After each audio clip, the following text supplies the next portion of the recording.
Oh, there it is. Yep, but I'm waiting for it to come up on my screen so I can mute it. So if you give me one moment, it says we're streaming before it actually shows on my screen that we are, and I'll have an echo if I don't Got it. wait for it to pull up. Okay, let me mute this. Okay, I'm good, Madam Chair. Okay, fantastic. So I'm going to call us to order at 8:39 p.m. East Coast time. Madam Secretary, would you mind dropping the link to the OneNote in the chat? Sure, Just just to make one sure second. everybody. Well, can I'm have also, that. I'm going to share my screen and it is up, it's on the screen Great. up at the top, but let me just find where my Zoom controls went off to.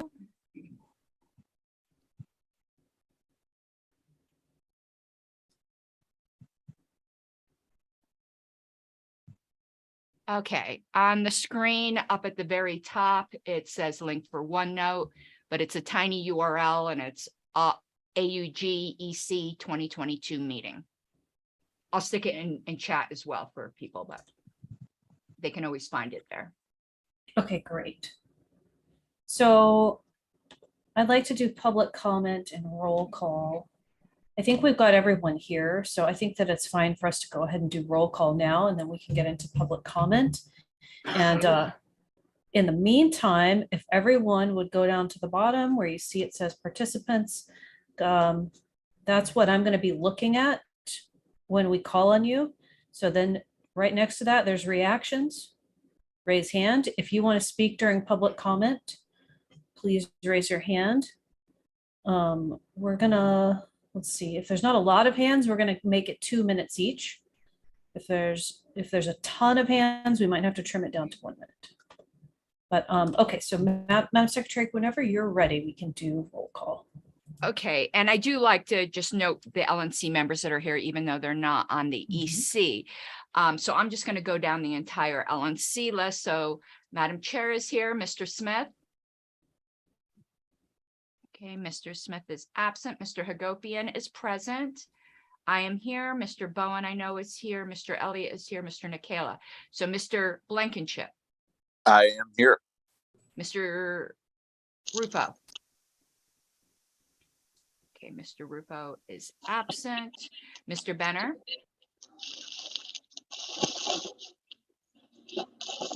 Mr. Duque. Here. Mr. Eklund. Okay, I don't see Mr. Eklund. Ms. Eiler. Don't see Ms. Eiler. Mr. Ford. Ms. Gabbard. Here. I saw Mr. Nana and I saw Mr. Watkins. Mr. Clark. I don't believe Mr. Clark is here. Mr. Cowan. Present. Mr. Dassing. Carrie's here also. Okay, let me note that. Mr. Dassing. Or Dassling. Mr. Hall. Okay, I don't see either of them. Mr. Nepomuceno. Present. Mr. Pankey. Here. Mr. Tunyevich. Okay, I do not see him, and I see Ms. Yanuskavich.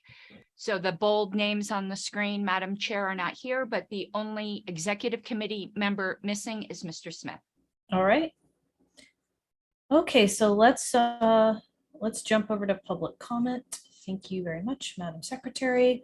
The only hand I see up right now is Pietro. Pietro, do you say your last name Geraci or Garasi?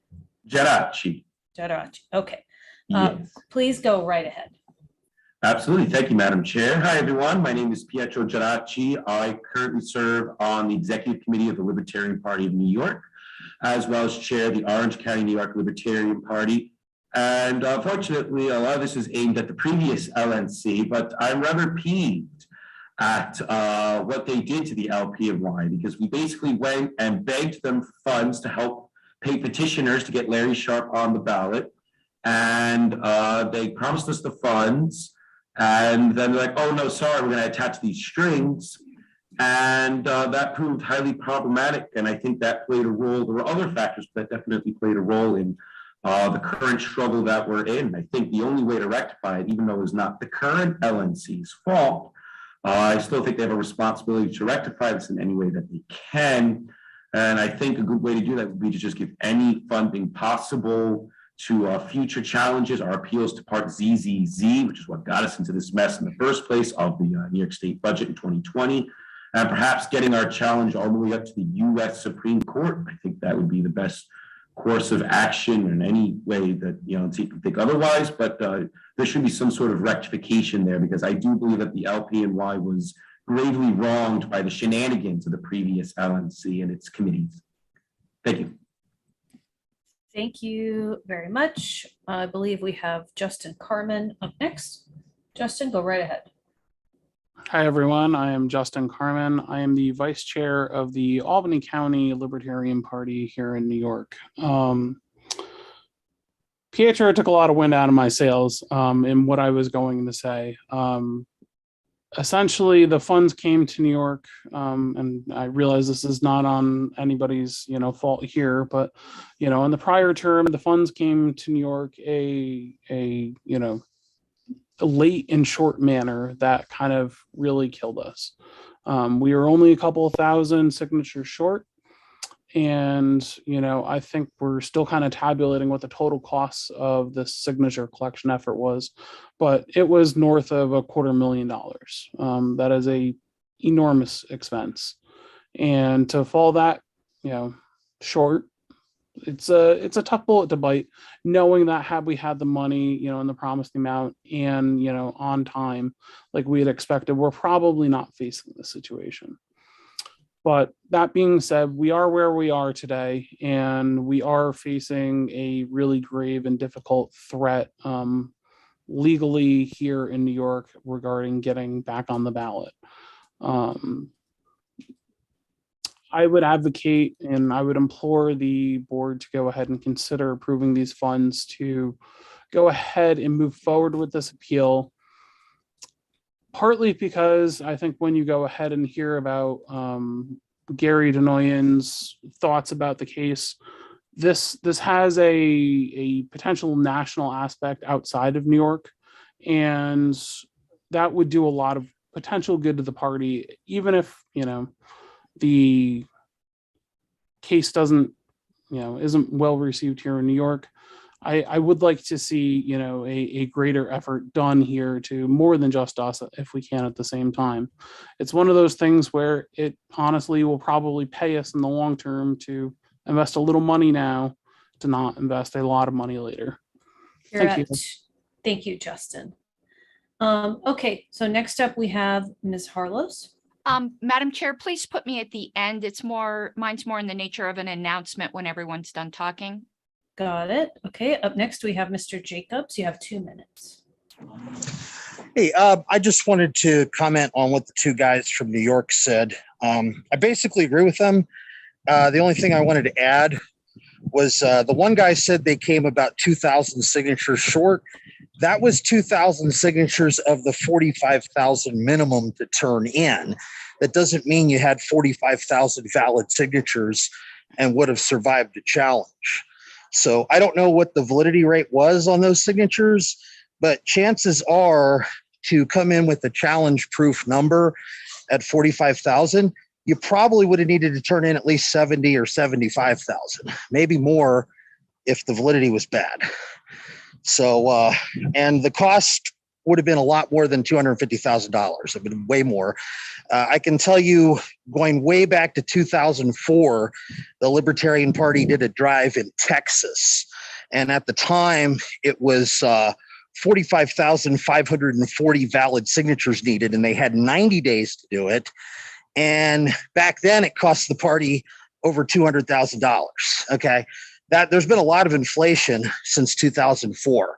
So if you look at that, I think it would have cost a lot more than that to successfully complete New York this year. But otherwise, I agree with what they said. And I think it's really unfortunate that Mr. Sharp didn't make the ballot, because not only is he a really good candidate, I think that he would have stood a really good chance of getting the 3% of the vote. And then the LP wouldn't have to petition for president for 2024. But anyway, I guess if there's a few more seconds, I'll throw in New York has a thing where you can only sign for one candidate for each office.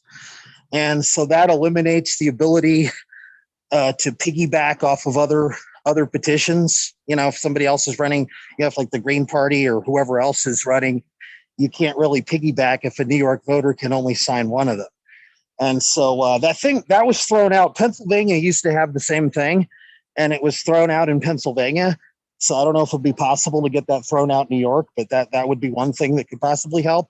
Another thing is that New York has pay by the hour instead of pay by signature. Andy, you're at a little over 2 minutes now. Oh, okay. Well, that's what I was why- going to say. Try to get that thrown out. Okay, thank you. Anything else you guys have got? If you go over 2 minutes, drop it in the chat for us. Okay, next up we have TJ Kozin. Is that how I say your last name? Yeah. So I am from LP Bucks. I'm also on the National Candidate Support Committee. We have 2 candidates out of Bucks that have very significant implications within Pennsylvania. I know our chair will go over more in detail later, and we can go in more in detail. We have a congressional candidate running against Brian Fitzpatrick. Anyone who pays attention to national news knows Brian does not align with anything that we stand for as a party and consistently votes against basic common sense constitutional aspects of legislation. Caroline, I believe, has already spent $3,000. She's probably going to need an additional $5,000 to fight at the Supreme Court level. Brittany's we just got wind that she's going to need a total of $5,000. We are contributing $2,000 out of our own campaign. I believe Caroline is as well. But we're going to have to fight at the PA Supreme Court under sore loser. They're going after us because we initially ran as Republicans, both candidates.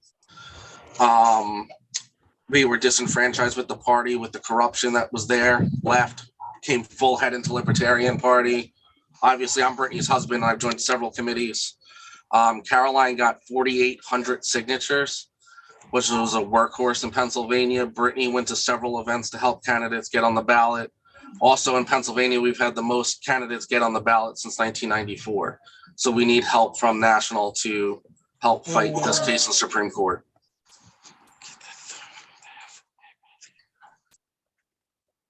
Okay, thank you very much. And Andy, please mute your mic. Okay, next up we have Pat Ford. Madam Chair, just briefly, a little bit of history in the last term of the LNC when this subterfuge happened to the New York committee. Mr. Bowen and I worked aggressively for a couple of months running up to the LNC budget meeting to make sure that there was funding available for the New York party. And that's when afterwards we found out, much to our delight, that this sort of bait and switch, in my words, had occurred. Fortunately, as in the case of New Hampshire shows, in other cases, that is behind us. I would urge folks to support this motion because I believe it's a critical, important step to at least finalize and take to a logical extreme what we can do and what lessons we can take elsewhere. I just, for the record, have to point out, though, that it is clear that we have to work on the DNA of the Libertarian Party. We are no longer in a position to be able to write checks for ballot access. I urge everyone to look to themselves, myself included, to find more ways that they can volunteer for ballot access and aggressively expand volunteerism in our own party for our own benefit. That has to happen now. We need to learn from this lesson. Thank you. All right, thank you, Mr. Ford. Up next, we have Mr. Bill Redpath. Yes, I want to first of all second exactly what Pat Ford said regarding getting more volunteer signatures going forward. Here in Illinois, we paid between $5 and $7 per signature during the petition drive. I myself went out over a 3-month period and did 7,181 volunteer signatures. I put over $40,000 of my own money into the Libertarian Party of Illinois petition drive. But my point is the volunteer signatures. We definitely need more volunteer signatures going forward. With respect to the criticisms that were brought forth by the two gentlemen from New York. I am the person who said that recommended to the executive committee that they're put benchmarks and goals in, and I do not think the Libertarian Party of New York asked for $30,000 from the LNC, and it ultimately got $30,000.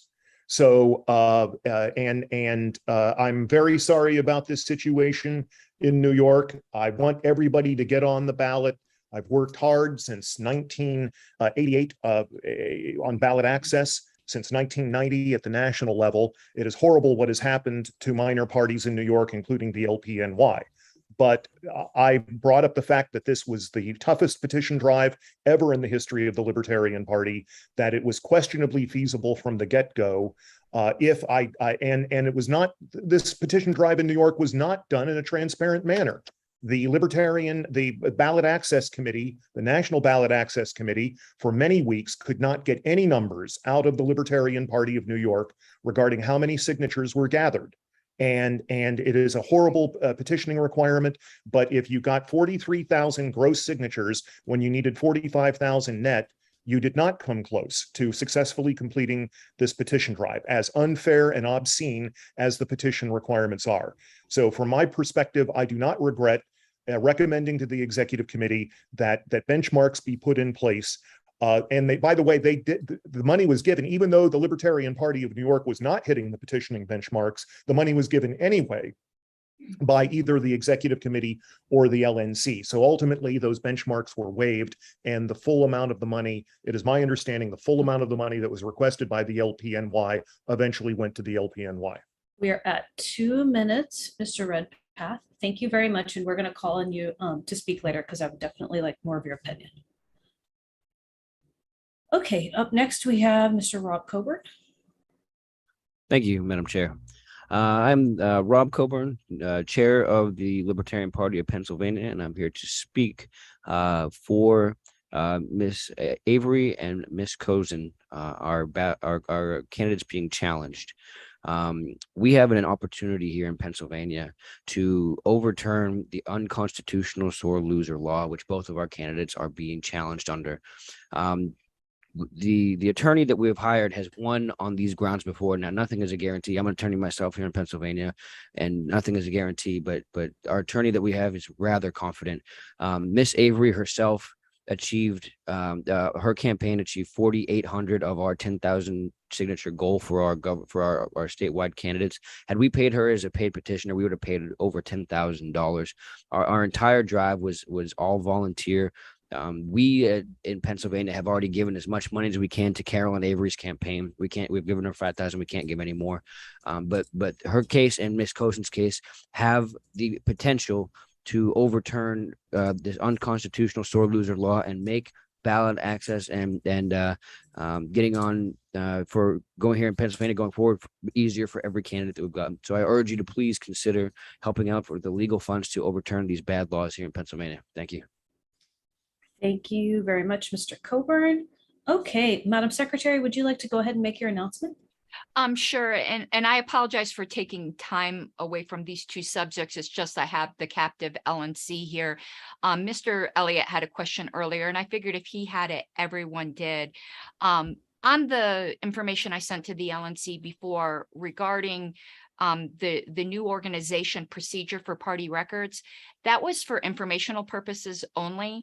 You will not have access to that drive. Only the chair, the secretary, and the executive director do. It was just more for your information. So anyone who's going to look for that shared drive, you will not see it. A video will be produced for the LNC coming up soon, showing how to upload your reports, which will be to a designated drive. And lastly, there was some confusion with new LNC members on OneNote. The OneNote link is always in the thread that announces a meeting. You don't have general access to our OneNote library because some people were looking in their drive for something that said OneNote. You need to look in the notice of meeting.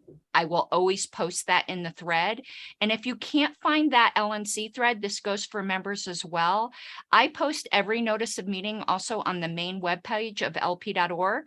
You could go there. The link to the meeting is there, and also the link to the OneNote is there. So I hope that clarifies things for the newer LNC members, you know, on how to find all this stuff. Thank you, Madam Chair. Thank you very much. So the first item on our agenda proper is going to be LP New York.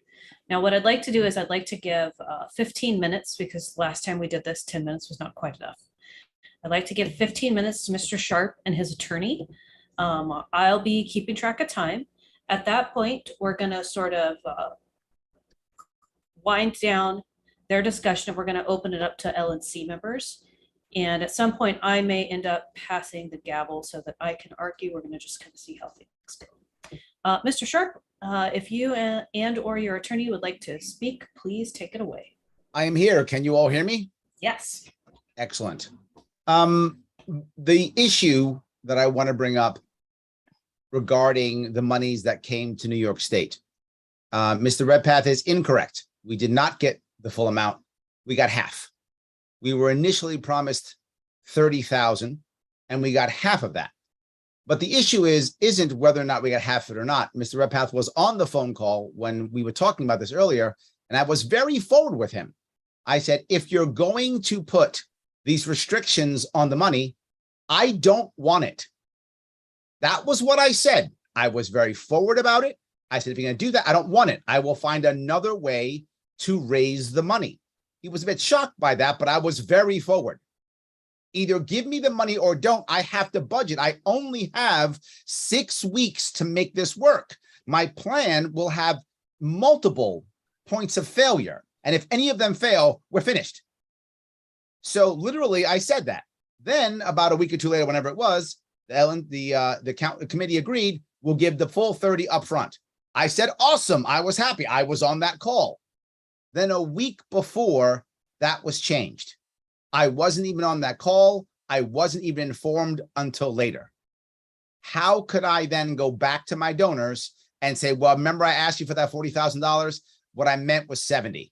How? When I remember that $20,000, when I asked for more? Well, no, I was wrong. How do I go back to my donors and do that? If you've ever raised money from heavy hitter donors, they don't like that. So the reason why I felt backstabbed is not because you guys decided you didn't want to give me the money. It's because a week before you changed the rules when I was very specific and I said, then don't give me the money. Yes, I'm upset because of that happening, that ruined everything and made everything harder for me the way it is. Is that what Pietro said? He's correct because he was there and he watched it. He saw how all of a sudden now I had to worry about what vendors I could use. Now I had to worry about what people I could use. And the worst part is when that began to fail, when NYLP couldn't pay its bills and my campaign stepped in to pay the bills, all of a sudden then we lost confidence. And when we lost confidence, that's when volunteers don't believe it's going to work anymore.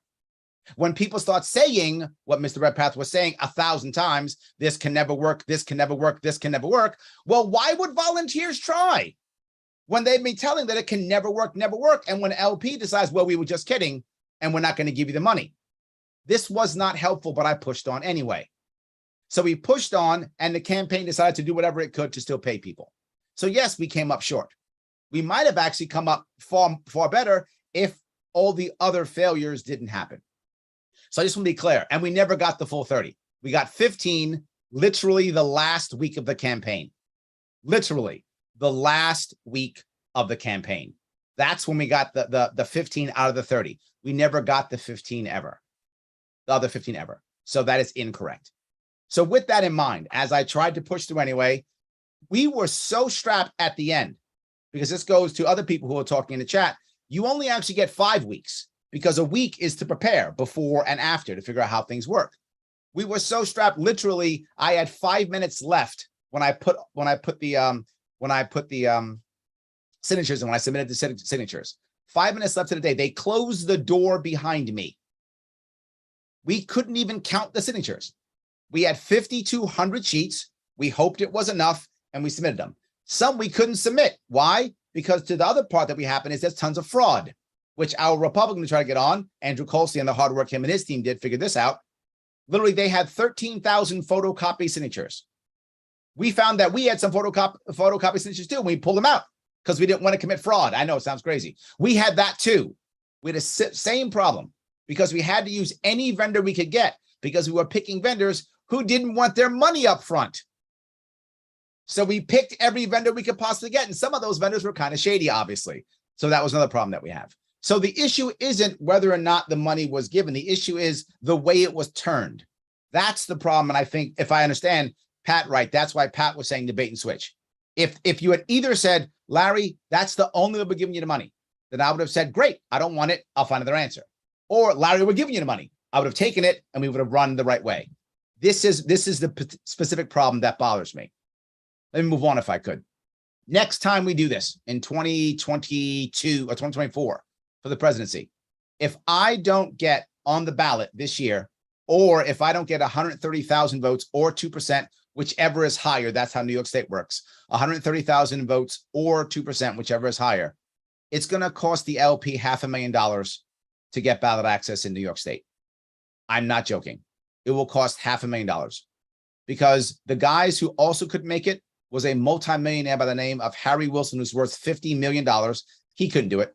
And a sitting congressman who had raised $12 million. He couldn't do it. We will only be able to do it if we're able to both raise a bunch of money and someone like me or whoever is the 2024 equivalent is going to run around the state, motivate people and make things happen. We can do that if you want to, or you can hope you have a presidential candidate who decides they want to spend 6 weeks running around New York State trying to get signatures. Either of those two could work. Or we can drop another $15,000 right now, do a lawsuit that might win.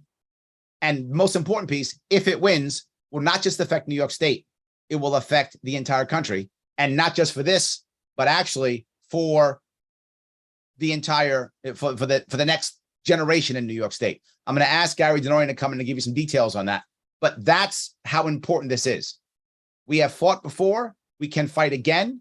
Gary Denoyan is the guy to do this. Literally, he got someone on the ballot after many, many appeals before. October 20th, 3 weeks before the election. You might say, Larry, how can you do anything 3 weeks before the election? I'm already known in New York State. I am polling currently at 7% in New York State. If we get 6 million people in New York State voting, do the math. 400,000 votes. If half of them actually come together, that's 200,000 votes. That still makes it right. We can still win this thing and get ballot access. Right now, I'm pushing a writing campaign. I'm raising money to get stamps so we can stamp Larry Sharpe on. That's what happened recently in New York State. In New York State, our second largest city, Buffalo, the mayor won with a writing campaign. Stamps. I'm going to copy what he's doing. We're going to try exactly the same thing. I'm not surrendering. I'm still moving forward. We can make this work. The lawsuit is incredibly important because if we win this thing, I will be the only independent candidate on the ballot. In New York State, that is 250,000 votes. That's what happens in New York State. There's 250,000 people who will vote not these two. And that is consistent in every election. I will get all of those votes plus the people who know me. So what I'm saying is this is valuable. It's important. It will get us without question out of paying $500,000 in 2024. And more importantly, the more popular that this race comes, the more popular that I am doing what I'm doing, the easier I can raise money for our presidential candidate, which also matters. The easier we can push forward and make things happen. Some of you see how I've been campaigning and the press I've been getting. It does matter. This is very important. Gary, can I get you to come in and talk for a few minutes about the lawsuit itself? Yeah, sure, Larry. Great job explaining the background of it. I wanted to start by saying, as an attorney and an advocate, I want to be an advocate for my client, who includes Larry, and the LPNY. And even though the LP is not my client, I feel like I want to advocate for the LP. I don't want to be in the position of advocating for this lawsuit. Okay, I see my role now as kind of explaining where we are. I do think it's a good idea, but I'm uncomfortable being in a position of trying to argue that this particular lawsuit is the be all and end all. It's a difficult case. We're relying on a couple of grounds and hoping that we get past certain other technical limits. But the judge set us up in the trial court for having some success, potential success on appeal. There's a statutory section that has to do with technicalities of procedure, which in this particular case or this season, in several cases, the State Board of Elections violated the rights of various candidates. So we have a right, I think that's pretty clear, to go back and have things done properly. There may be another problem. That's probably the best chance we have of actually getting on the ballot. If we remand on that technical ground, then we can find another issue, even despite a potential being short on the number of signatures. Without a valid objection, we would still get on the ballot. That's if there's a path, that's the best one. What Larry's also referring to is the constitutional argument, and that's been argued for decades.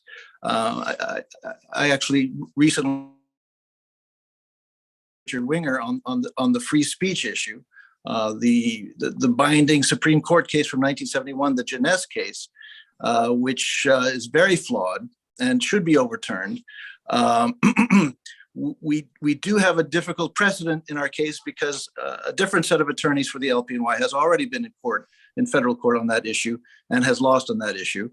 We can and have argued that things have changed in the years since that decision was made, and so we still can argue that Supreme Court case and the previous New York case are not binding here for those reasons. That's also a very long shot, but it's an opportunity to really lay out a lot of the problems with the Jeunesse case in particular, and in New York situations also in particular. But Gary, can I step in for a second? Gary, please explain that if we actually win that, how does that change everything? You win the constitutional ground? Yes. We are on a path to go to the U.S. Supreme Court. Okay, we're 2 steps away from the U.S. Supreme Court right now. This is going to the first level appellate court in New York. The case Larry mentioned, which was late October, I actually went not only to this same court in late October, but also to the New York Court of Appeals, where we also won. So there is a legal path now to really overcome that constitutional ground, the Jeunesse, and to challenge and overturn the Jeunesse case. We are on a path. We've done the preliminaries to challenge and reverse the Jeunesse case. So it's technically legally possible. Any lawyer will know that it's a very long shot, but the fact is that the path to do that does exist. So the thing I want to bring up also, thank you for that, Gary. I appreciate it. The timing here is critical.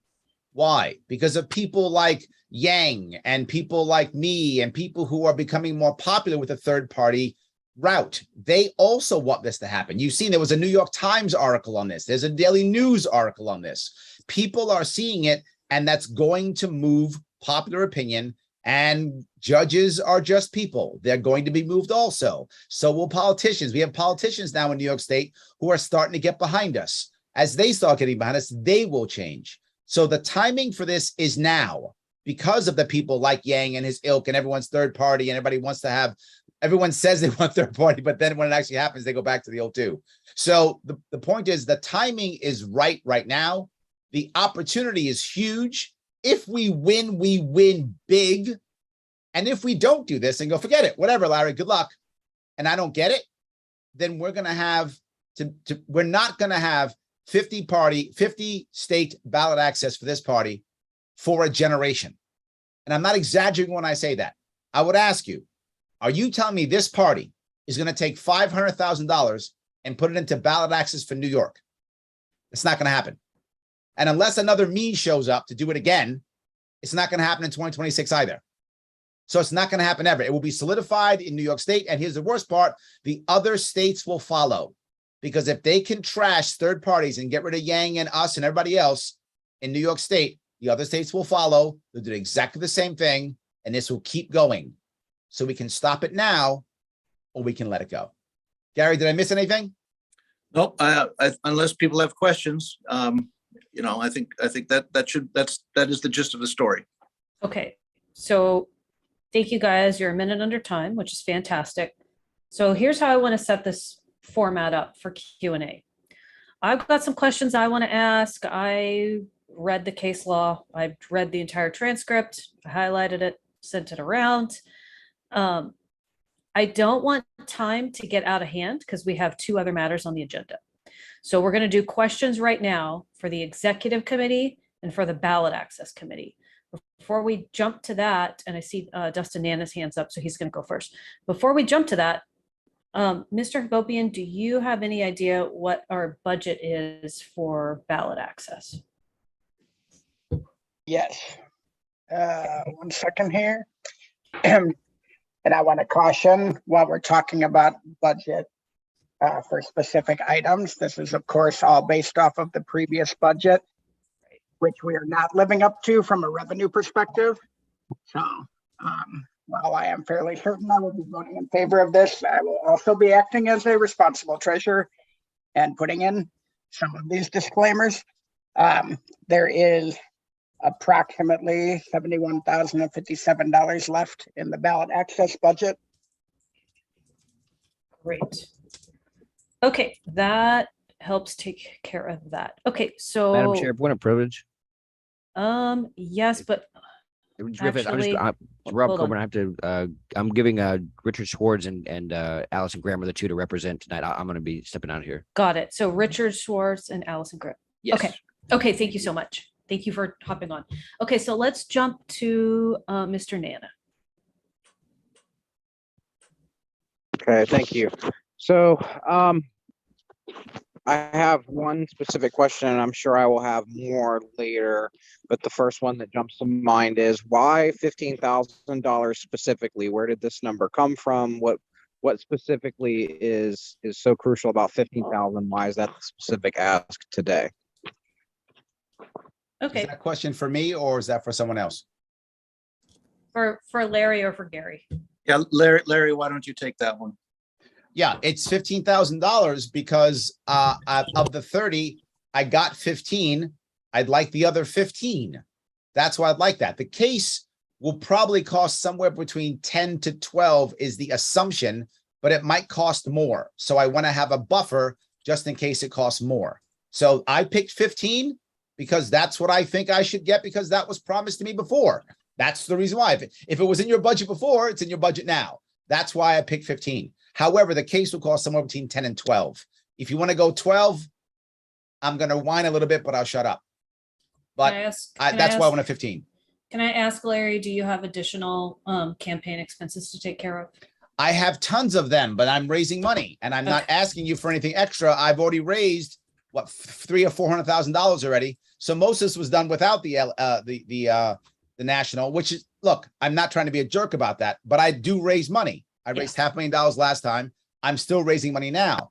One of the reasons to have a lawsuit, believe it or not, for those of you who know, is it gives a reason for people to raise money also. It's a good story. We talk and people have hope and people want to raise money. So this also helps in me raising money. So yes, I have lots of campaign expenses. The campaign actually right now is in debt, but I'm still raising money.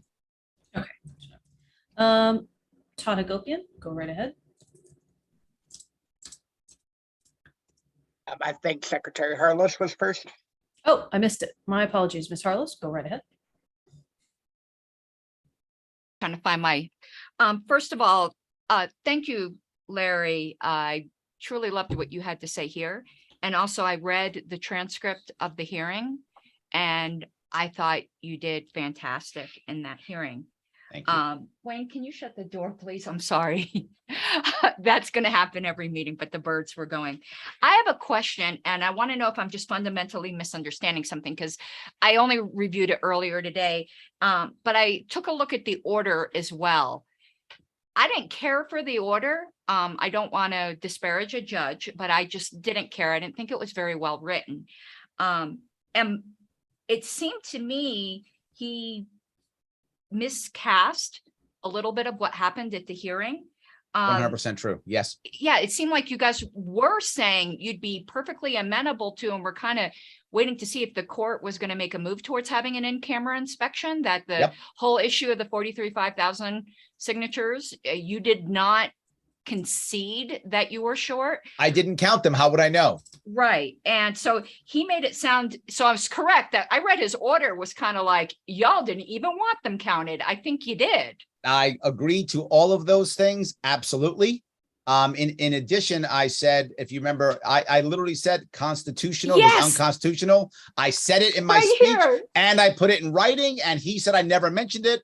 The judge literally lied in what I said. You can disparage him all day. I do. His name is David Weinstein. He's a terrible judge. You can all disparage him. He literally lied in what I said. He did not hear what I said. He mischaracterized everything and took 3 weeks to hammer me. Okay, Correct. You are my accurate. next question was about, I saw he said Constitution didn't come up once, and I'm like, I literally wait. said it and wrote it, both. okay. And just an FYI, the reason why I'm reluctant to say anything bad is I do have a voluntary license as a paralegal. I've got to be very cautious about what I say about officers of the court.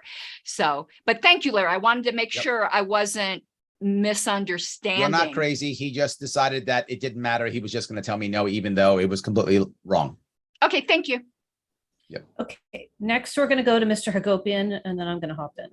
Yep, I have two very quick questions, one for Larry and one for Larry's lawyer. I apologize, I don't know the name. Larry, if this comes down to a write-in campaign, I'm just unfamiliar with the laws in New York, and you get enough signatures, how does that work? Do you get the Libertarian Party on the ballot, or is it like Larry Sharp? Like, do you qualify next time around? Yep. Gary will help me to make sure this is clear, but I'm pretty sure. As I said, we have a precedent of write-ins in New York State. Just recently, last year, the mayor of Buffalo, which is our second largest city in New York, actually won with a write-in. And what they used was to help out with stamps. So we'll be using stamps, handing them out, selling them, purchasing them so that people walk around with stamps and they'll stamp. And if we actually get 130,000 write-in votes, as long as I am, the law isn't clear. Again, I'm sure Gary will be more detailed than this, but it basically says if I'm part of a party and I get the votes, I get the line. It will be the Libertarian line because I am part of the Libertarian Party and part of the Libertarian line. We went through all of the motions. I got to be happy with the Libertarian Party. We went through all of the motions to be a party and are still doing it, even though New York State doesn't recognize us. So we've done everything appropriately. So yes, we should be able to get ballot access. Gary, do you want to give some details on that? Yeah, Larry was the first one to bring that to me as to whether a write-in candidate for governor could qualify a party with sufficient votes. I was skeptical from my initial reaction, but as I studied the rule on my free time, I'll read it quickly. The term party means any political organization which, excluding blank and void ballots at the last preceding election for governor, blah, blah, blah, received at least 2%, blah, blah, blah. The phrase is political organization which its candidate for governor received. And I think the expectation was that it would be a person on the ballot, but it really can't be fairly denied that the political organization whose candidate for governor was Larry Sharp is the Libertarian Party of New York. And it could be that case would be lost, but I think it's a fair argument, and I think it would have a good chance of winning. You can't guarantee. It's probably not what was intended, but that's a pretty strong case that especially because in 2022 the LPNY did go through the official procedures to nominate Larry Sharp as if it was a recognized party, which it had been up to 2020. So I would say the chances are excellent that it would qualify even as a write-in. Okay, and then second quick question is just, we know 500,000 or so to do ballot access next time around. And I probably should know this, but how much would the Supreme Court case cost potentially? What do you mean by the Supreme Court case? If he's asking if we took this over to Supreme Court, how much money would that cost for lawyering, Gary. That's what he's asking for. Filing fees, litigation, the whole thing. Well, okay, there's a New York State Supreme Court, which we've already passed that level. That's where we just got. Yeah, it's just Are different. you, in are other you referring to states. US Supreme Court? No. We're No. Basically, what I'm saying Then- is it's very, very unlikely that the LP would pay for both, right, Larry? Like, Correct. for I'm not 2024. asking for both. yeah. I'm not And asking both. I just want to know like what the cost comparison is if we take it all the way through the courts rather than try and fight this again in 24. Well, the reality of it is if this has to go to Supreme Court, I'm not asking the LP to pay. I'll find Right. donors and for you, it's nothing. Okay, Okay. perfect. Just Thank to be clear, are you referring to a potential appeal to the US Supreme Court this year? Is that what you mean? Yeah, Not- a writ of obviously not certiorari. this year, Yeah, obviously yeah, not no, this year, but that's nearly, that's very, very unlikely to happen. yeah, Um, no, I knew that. We're good. I think Larry answered my question. Yes, it's Okay. going to cost you nothing because I'm not going to ask Okay. for the money. If I'm going to Supreme Court, I can find people for that. That's Yeah. that is yes, that's so popular. I can find donors for that. No worries. Agreed. Thank you. Okay, all right, I'm up next. I think I need to pass the gavel. Technically, I think Karen Ann is next up if Josh isn't on the call. I think I'm eligible to take the gavel, Brian Elliott, am I not? I think I got to go to the next officer or else. I will Joshua cry. is here unless he wishes to debate, Oh, okay. or I am- if his I am here. family. I am here and I don't need to debate, but I am trying to get my 2-year-old to sleep. So I could give it a go if you need me to. I'd be okay with that. All right. Ms. Chair McCardle, I can take care of it. I don't. That's fine. Yeah, that works for me. Whatever works. Okay, so I got some things to say. Yeah, I also work as a paralegal in litigation. I have no issues disparaging a judge. I thought the order was really rotten. While I'm hurting people's feelings, let's just go ahead and let's talk a little bit about the previous case. I appreciate very much that people stepped up to try to help LPNY in the previous litigation. It's been over 6 months since I looked at it, but I don't think that there was a very good legal argument made. And that sucks. It is what it is. It happens all the time. It's nothing personal, but I would not have touched that legal argument with a 10-foot pole. And it created some additional challenges for Larry and the LPNY right now, because one of the things that they're facing is collateral estoppel, which is very similar to res judicata. And they're basically saying, you can't make the same argument in court twice. Those of you who've seen that movie, Double Jeopardy, it's like that. But they do have an opportunity to defeat that because they have basically new evidence. You can think of it as new circumstances. That's one of the ways that you can overcome that. And some of the comments that Larry made in the hearing, the transcript, when he talked about how no one else was able to meet this burden, that's very new information. And they hadn't tried it at that point. And the fact that these other two really wealthy, well-known guys could make it is also really, really powerful. I think that the case law that Gary was citing, I think he's correct that it needs to be overturned. I also think that a lot of every single case that opposing counsel, the government's attorneys cited, was cited improperly. They compared Larry's case to a case where someone had to collect 750 signatures within 6 weeks and said it was the same. It's nowhere near the same. 45,000, 750, very different numbers.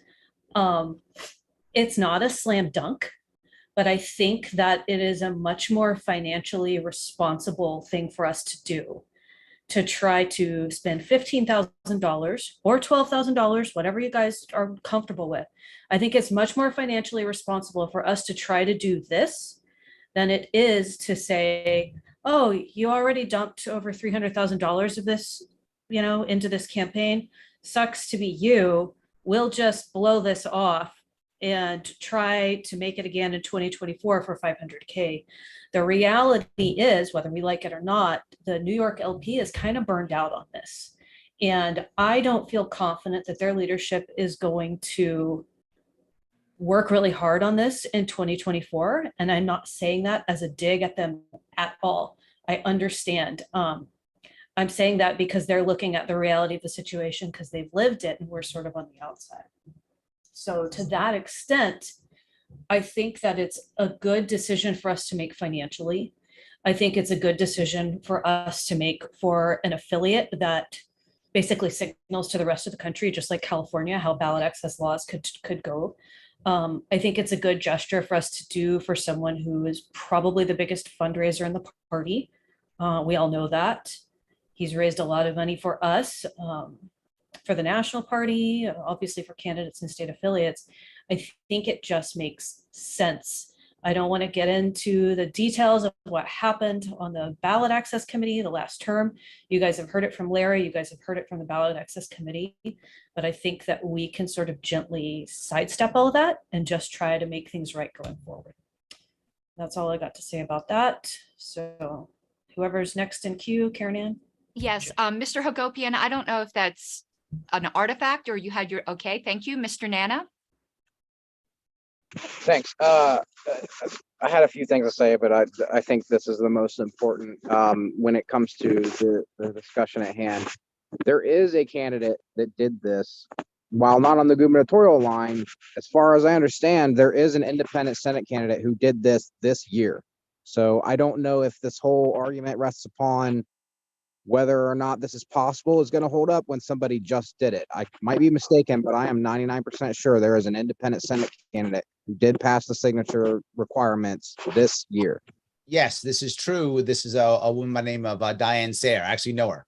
She's not a bad person at all. Full disclosure, that person was also my client, not in any post. Yeah, we were together in one of the literally that's sitting right. together in court. That's right. Yeah, we were in court the 100%. same day. The issue is, there are two issues. We don't know if she actually did it or not. I am not accusing her of anything, but no one challenged her. Why? Hers is not a ballot access run. If she wins, if she becomes senator, her party doesn't gain ballot access. So no one challenged her. No one checked her out. No one even tried to stop her. No one did anything. So it is possible that she made it. It's also possible she has 30,000 photocopies.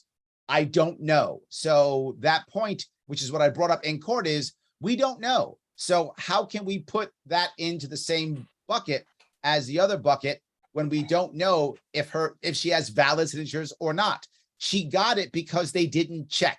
If they had checked, it would be a valid comparison. They didn't. So it's not a valid comparison. Second point, the second point is it may be they didn't check because she wasn't a governor candidate. Correct. They actually said that if you saw during the transcript, I said, you never checked. And they went, you're right. So they never checked. So they took her face value and didn't take mine face value, even though they didn't check hers. They admitted right there in court. No, we didn't check it. So they have no idea if it's good or not. Again, I'm not saying that she didn't do it. She might have done it. My point is they never checked and nobody cared because she's not a ballot access. It dawns on me there's an equal protection argument because they can't explain why they checked Larry's petition, explicitly admitting that it's not because of any objector he had. Correct. And at the same time did not check Diane Sayre's petition. They admitted in court that they checked mine, but didn't check hers. Right. Thank you, Mr. Nikela. Larry, it's good to see you and hear from you. Hopefully you can spread some liberty across the Hudson River as well to Jersey. Doing my best. I just want to get an idea of, all right, we give you the 15,000. What's the timeline look like? Are we, what do we expect to hear back from the court? How do things go from there? What do we expect? What's our milestones? Well, I'll have Gary talk about the details, but here's what I'm doing already. I am just campaigning. That's what I'm doing. I am campaigning, and right now I'm campaigning as if it's a write-in campaign. I'm assuming that we're going to lose, and I'm campaigning as a write-in. That's what I'm doing right now. I'm the only other candidate that's running, and the funny part is the media is actually still accepting me as a candidate because they know me from last time, even though I'm not in the ballot. You probably saw just today I was on Kennedy about 2 hours ago. So literally I'm still doing the things as a candidate, no matter what. If we lose this thing, I'm pushing the write-in. If we win the thing, then we still get on the ballot and the write-in is even better. People just check my name. But time-wise, I know Gary's going to start the process immediately. Gary, can you give some details on timeline, what you think how long this might take? If we if we decide to go ahead with the appeal, normally at this level of appeal, the appellate divisions in New York, there'll be a calendar set up every year on a case by case or a year by year basis, what the filing deadlines will be. But that's much more common for the primary elections, which are what typically only, matter to the powers that be so much, and also more for the New York City type basis. So this particular court, we're now go to the default rules, which gives us 30 days from a filing of note of entry to appeal. We have plenty of time, but of course, now we're just faced with a political problem with a delay. Legally, it's perfectly fine to even put it off another couple of weeks. I just hate the idea of having put it off. So Larry's right. The moment we decide to go ahead, I would instantly get the notice of entry filed, the notice of appeal filed, and arrange a briefing schedule right away with the appellate division. Do you think this can be done in a couple of weeks, Gary? Do you think this is possible in a couple of weeks? I would expect to get a briefing schedule for briefs within a week and a half, and oral argument within a week after that. So 2.5 weeks from the date we decide to go ahead. And the glory of this is if I get on the ballot fast enough, I will be in the debates. I didn't even bring that piece up. If I get on the ballot before October, I'll be in the debates. Imagine me in the debates with 2 other people in New York. That's right. We're still in August. That's correct. The debates go in October. Right. So if I get in on time, I'm in the debates. How do I know that? The League of Women Voters has already told me this. So I know this will happen. Imagine if I get in debates. If we have an actual chance, if I get in debates, of doing a Jesse Ventura and me winning this thing in the 90s, what he did. So we have an actual chance. It could actually happen. I could win this thing. But even if I don't, I come in second. Oh my God. Oh my God. It's insane. So this is what could happen. And I see Mr. Nana has his hand raised again, but prior, Chair McCardle had said, when the executive committee was done asking questions, if some other LNC members have some questions, now's your chance to get in line. Mr. Nana? All right, this is probably the last question I ask because I want to let us move forward. But I guess my question is, do you not have money to be doing this case already? Maybe I misheard. Why are you waiting on us? Even if we do or don't come through with the funds, I mean, are you still going to go through with this case, or is it that you can't afford to go through with it without our? It's a great question. I can't afford anything, Dustin, but I'm going forward anyway. The campaign's currently in debt, but I raise money every single week. And I keep paying off the debts the campaign has, and I'm trying to run the campaign. Will I be able to do this without you? Probably yes, but it'll just make my life a whole lot harder. And why would I want to do that? Why would I want to try to keep more people waiting for their money? Why would I want to keep doing it this way when if we win this thing, I'm helping out the LP? I want to be clear on this. We win this thing, or if I get my 130, either way, we're saving the LP $500,000. So we're saving the LP money. So will I do it without you? Probably yes. To be fair with you, probably I will. I probably will. But you're just going to make my life a whole lot harder. And you shouldn't do that because I'm helping out the LP National. So yes. Let me point also that I've made the offer, and the offer still stands. If you can find another attorney to take this appeal, I would gladly turn it over to that person and even contribute full cooperation and assistance with that appeal. If in that case, this is quite a bit of work, and I'd be happy to do it. No, no, Gary, stop. No, you're the guy who brought us across the finish line last time. You're the guy to bring us across the finish line now. No, unacceptable. No, I'm prepared to do it, and I'd be happy to. Ms. Gilson of the Ballot Access Committee. I actually have a couple of questions. One for Mr. Hagopian. He said that there was $71,000 approximately budgeted for ballot access, but made a comment that the revenues are not quite where the budget line had been set. So how much is actually cash on hand available that's not encumbered with day-to-day expenses? Great question. We have plenty. So we have over $200,000 as of the end of last month in cash reserves. We will likely lose a little money in August, operating expenses versus revenue, which will keep us, probably just below 200. So this would then come out. We typically try and keep around $85,000 cash reserve. So we are healthy right now compared to where we've been for the last year. So that's why I said I will likely end up voting for this, because I believe it's worthy spend. But I did just want to note that the actual amount left in the budget is really meaningless if the revenue line isn't where it needs to be. So, but yes, we have the money to spend. Okay, very good. Thank you. My other question would be for Mr. Nana then. Are there other states other than New York that have a less powerful fundraiser that will be requiring funds from the LNC? Right now, Mr. Sharp, I'm a huge fan of Mr. Sharp, and will send you money myself, but I just know that there are going to be other asks of the LNC, and want to know who else can we expect to ask for money if we use some of it now. Well, it sounds like Pennsylvania is going to ask us for some money right now. But other than that, nobody that I know of at this time, but that could always change. We're not tied up in any sort of actual ballot access drives right now. That should all be taken care of. But a candidate or state could come to us pretty much at any time. Alabama's going to have an ask. It's going to be, I'm not sure if it's going to fall under the purview of ballot access or candidate support. They're going to have an ask. It's not going to be, it's going to be less than $10,000.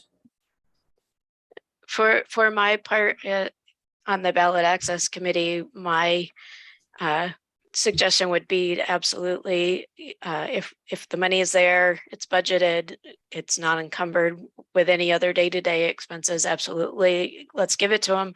Let's get more litigious in the courts. Let's not try to pay $5 and $7 for every signature to do it to a tune of $500,000 every time we need a state ballot access. Let's get in the courts and do it that way where we can. So thank you.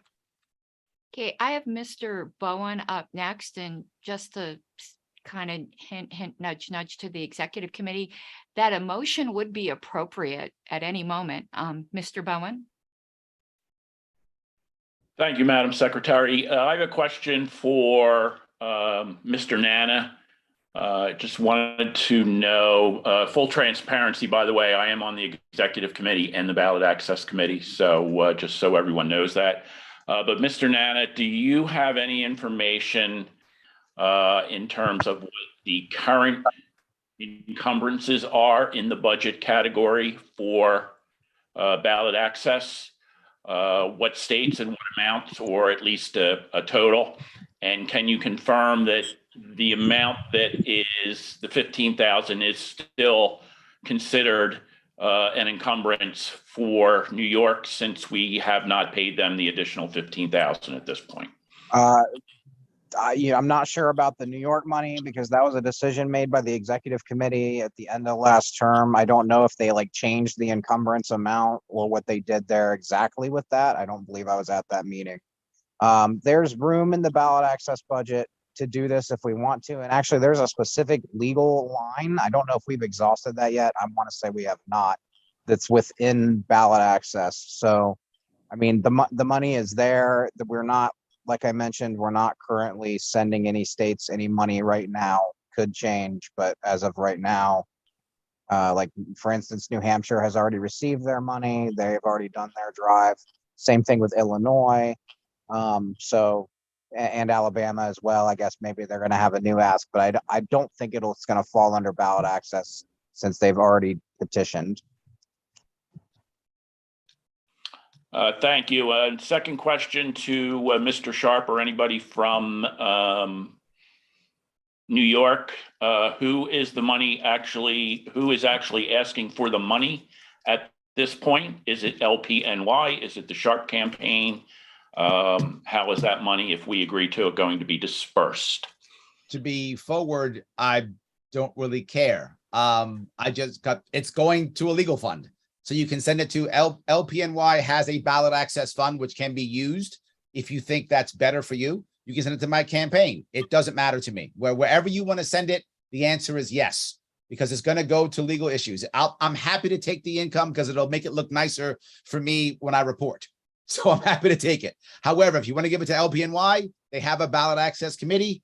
That's where I've literally funneled at least $90,000 into the ballot access committee, if not more already this year. You can put more into it. It's totally legal in New York State. You can be done and they can pay for it. No worries whatsoever. So whatever works for you, I'm happy. Yes. That is accurate. It could come through either entity. Yep. Doesn't matter. Okay. Thank you, Mr. Sharp.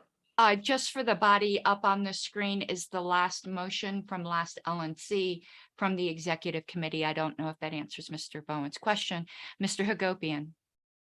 Yes, prior to somebody making a motion, I just wanted to ask a similar question to Mr. Bowen, and maybe Mr. Bowen, Secretary Harlos, and Mr. Nana could chime in if necessary. Basically, we have plenty of money also in the candidate support bucket. The reason I'm bringing this up is we don't know if it'll cost $15K to do this, but I think $15K should go. And what I think is if it costs 10, then 5K can go towards the write-in, which helps us also. So would it be legitimate to do 15K out of candidate support to Larry, knowing that Larry is going to fund this lawsuit? It's just a question for folks who have more LNC experience than I. I think you can send it wherever you want to send it, or take it from wherever you want to take it from, rather. I mean, putting my ballot access hat on, I'd rather you not take it from our fund if you think that you can finagle taking it from somewhere else that may not be being utilized right now. But I mean, as the treasurer, I don't know. It's also going to be kind of up to you as to what you think best practice would be. I mean, there's a lot of blurred lines here. I mean, it is candidate support, but it also relates to ballot access. So an argument could be made either way. I believe Ms. McCardle wanted to chime in. Put me on deck after Mr. Elliott. Okay, Mr. Elliott. I was going to make a motion. I'll yield my time to the chair if she would. No, okay. I would like to motion that the LNC authorizes the distribution of $15,000 to the ballot access, or well, I don't want to put constraints around it. Motion that we approve the spending of $15,000 to support Larry Sharp ballot access in New York. Second. One moment, just as a point of order, the motion's not complete. You do need to specify in a money motion what budget line it's going to come from. Then I would add that the budget line would be ballot access. Second. Okay, so let me make sure I have your motion correctly. It's that the LNC approved distribution of $15,000 from the ballot access budget line to support the Larry Sharp campaign. Correct. And it was, well, to support the Larry Sharp ballot access efforts. okay, Yes. so Yes.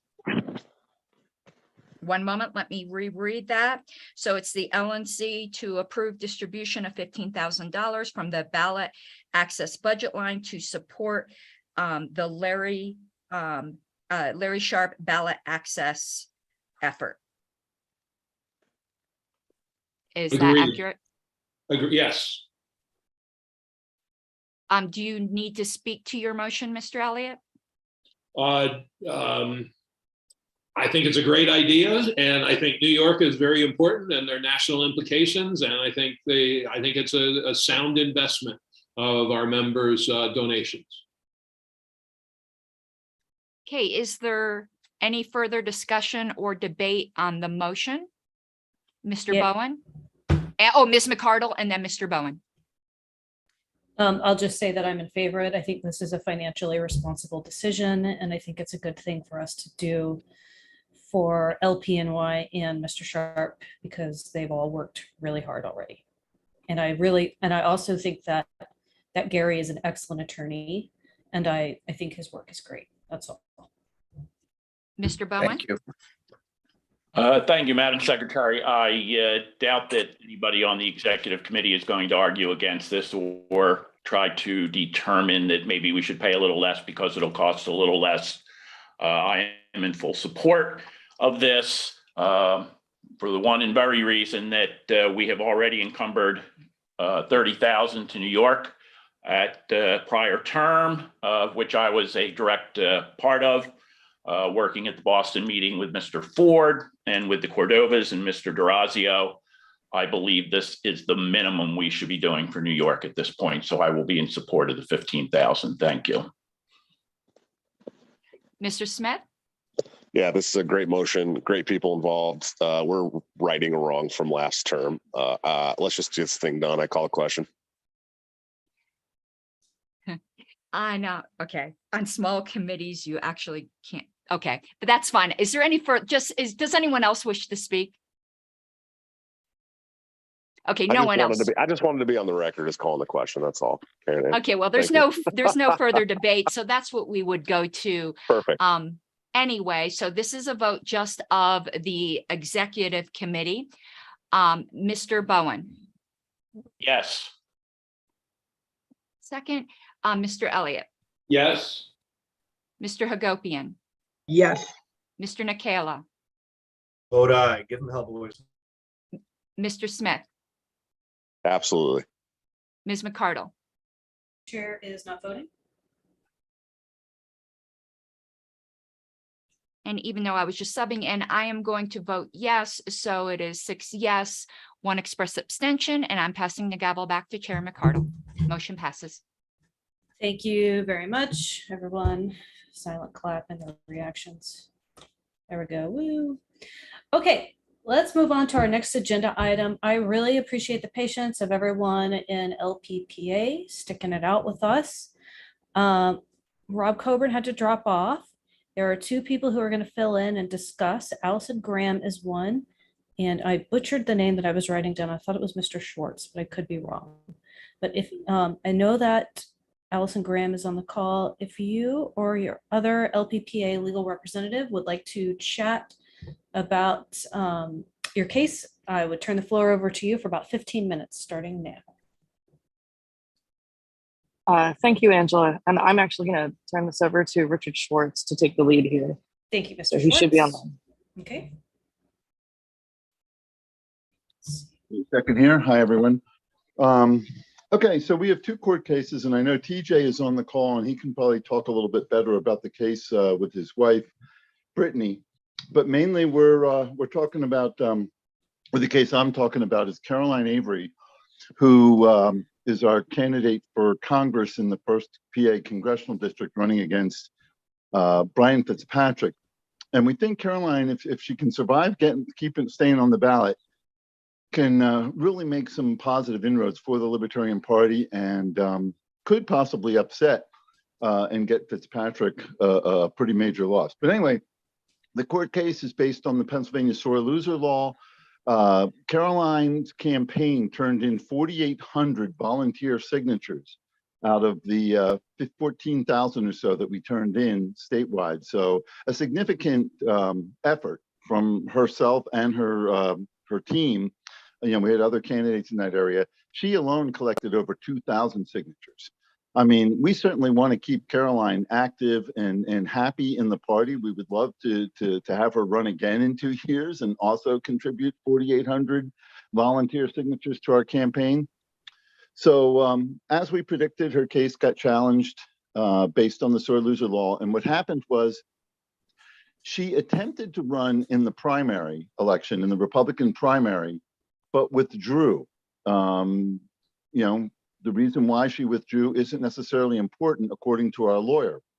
The fact is she did withdraw, and there's a presiding case that he actually argued years ago that says that if you petition a judge and you're allowed to withdraw, and with no strings attached, then you would be eligible to run in the main election with either as an independent or another party. So we argued the case in Commonwealth Court. Unfortunately, we lost that case, but our lawyer is really anxious to appeal this case to the state Supreme Court, where he's been victorious before. He argued the presiding case in this whole thing. And so just, to cut to the chase, money-wise, the state party has approved $5,000 for Caroline's legal expenses. We've spent $3,000 so far, so we have $2,000 remaining. Our lawyer seems to think it could come to an additional $5,000, so for a grand total of $8,000. So I think in Caroline's case, we'd be looking for $3,000 to $4,000 to help us fight her ballot access challenge in the state Supreme Court. That's sort of all I have to say about that. I don't know if TJ wants to make an argument for his wife, who's running in a different election, challenged on similar grounds but slightly different. So I would like to hear about Brittany's campaign, and then I'm going to have a few questions, and then I imagine someone else will too. So Brittany's campaign, she's actually, we've done independent polling. We actually have a campaign advisor who's done that polling. She's actually polling ahead of the Republican in the state Senate, state representative district. She's ahead by 3 points in a +6 red district, which means that, in essence, the Libertarian Party, if she could survive this, would gain an actual Libertarian in our state legislature, which we don't have currently. We have one independent in the state House and Senate. We hired Scaringi Law. They represented Trump. Jeff Schatz, very well respected in the campaign law community. His case is more on the grounds that Section 5 and 6 of the Election Code of Pennsylvania is completely unconstitutional and possesses an unfair disadvantage to minor party status candidates. It also does not allow the people of Pennsylvania to vote for their candidate and have true, free, and fair elections. He's also going to be fighting the fact that the judge in the initial case in the Commonwealth Court initially wasn't even going to allow Brittany to speak at all. And then when Brittany tried to go in the details, they wouldn't grant her continuance. They lumped her case in with a federal case when she's a state candidate. There were several procedural things that he felt that he can contest that for an appeal that they violated in the Commonwealth Court. You froze there. Okay, TJ's frozen. Allison, why don't you jump in for a second here till TJ's Wi-Fi comes back? Sure. I just wanted to give a little background on the two candidates because this is these are two internal races in Pennsylvania. Both are from Bucks County, Pennsylvania, which is one of the two remaining original counties of the Commonwealth of Pennsylvania. For those that don't know their history, this is where Washington crossed the Delaware. We look up to our liberty here, certainly outside of Philadelphia.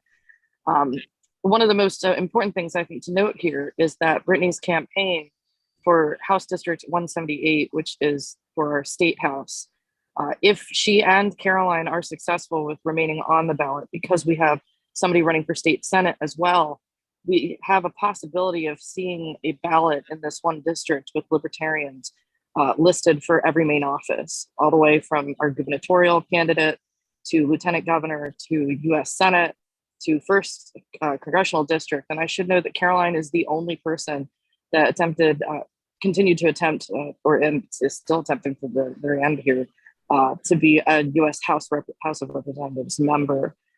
There are 18 in Pennsylvania, and she would be the only one across the state for Bucks and a sliver of Montgomery County here, as well as our state Senate and our House rep. So it represents a very unique opportunity to have Libertarians as a possibility for all voters in this very, very dense, in this very dense county here in Pennsylvania, and specifically into the 178 district. So I just wanted to thank the LNC for taking the time to consider this. We know it's very specific to Pennsylvania. TJ, I'll turn this back to you in a moment. And certainly, we feel tremendously for our neighbors to the north in New York for what they're going through with ballot access. So thank you for your time, and I'm going to turn it back to TJ to conclude this statement there. Okay, TJ, Sorry about that. I don't know what you heard up to. I definitely heard you saying that it was right for a Supreme Court case, that the law was unconstitutional. And then you made a couple other comments and then we lost you. Yeah. So he's also contesting that because the Commonwealth Court judge was not granted continuance under common rules for continuance, being that she worked as an emergency room registered nurse, that she violated her due process. And by lumping a statewide state candidate's case in with a federal case, you're not giving her a fair chance to defend herself. The judge also basically not even she was just going to allow Carolyn to do all the We're losing you again. TJ, are you on this? Can you hear me now? Yeah, that's better. Except, wait, did he just disappear? Oh my gosh. Okay. Do we have anyone else who wants to speak on Pennsylvania? Because what's going to happen is I'm going to ask questions and then it's going to go to Brian Elliott and Dustin Nana. Oh, TJ, you're back. Yeah, sorry. My internet's stupid downstairs. Okay. So basically, they didn't give her a chance. They weren't going to have her speak at all. Okay. She had to actually speak up to be able to be addressed by the court. So they basically didn't let her present her case at all. So that's her grounds for appeal. Okay, great. Anybody else from Pennsylvania who is actively working on this case or working with the candidates have anything to weigh in before I start with a couple of questions? Still got a few minutes. Not okay. So TJ answered some of my questions. I read through the case law. I actually gave a copy of it for the In re Cohen case for people in the LNC to take a look at. I was a little bit concerned because I thought that Carolyn Avery's case, it seemed like the most challenging. Brittany's case seemed a little bit easier, but your TJ has given me some new legal angles to attack it. I like that you're trying to allege that the entire thing is unconstitutional. Can you tell me, is it unconstitutional, do you think, at a state level or at a federal level? The attorney feels it's more on a state level because our state legislature is supposed to pass the election code. Okay. But our state Supreme Court tends to try to play politics a lot. Okay, so where did the election code come from if it didn't come from the legislature? It did, but the verbiage is being interpreted by the court. So on our petitions, it says that in order to file, that the Secretary of State has to accept your signatures. Which did not happen in either Caroline or Brittany's case. They were objected to, they withdrew. Yep. So the Secretary of State never had a chance to accept. So therefore, no signatures were actually filed. Okay, which candidate signed the stipulation to not go forward? Was that Brittany or Caroline? I believe they both did. They both did. Okay, I know at least one of them did.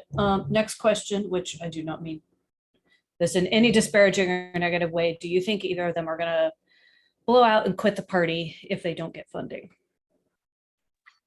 Brittany is not. Brittany plans to fully run again in 2 years as a libertarian. Okay, good to know. Not trying to throw shade. I just want to, get everybody's information. Okay, who had a question? Is that a Pennsylvania person? If not, I think we need to hop on to Brian Elliott, and then I don't recall if it was Ms. Harlos or Mr. Nana next. All right, I don't want to waste too much time on this, but I'm just curious with the comment that you're polling ahead of the Republican. As someone who was born in Bucks County and raised there, I'm interested in, and I saw the map and where y'all are located, but I'm just, how reliable, how much confidence do you have in the poll? I'm fairly confident since the GOP, and we do have connections still within the GOP that feed us information.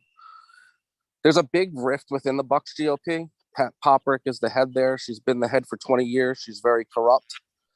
And there's a group of people trying to oust her, so they been feeding us information, which works out good for us. But they did their own poll from their door knocking, and they had us ahead +2.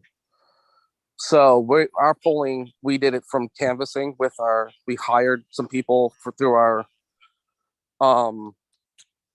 advisor, and he had them door knock and ask questions on who they would vote for.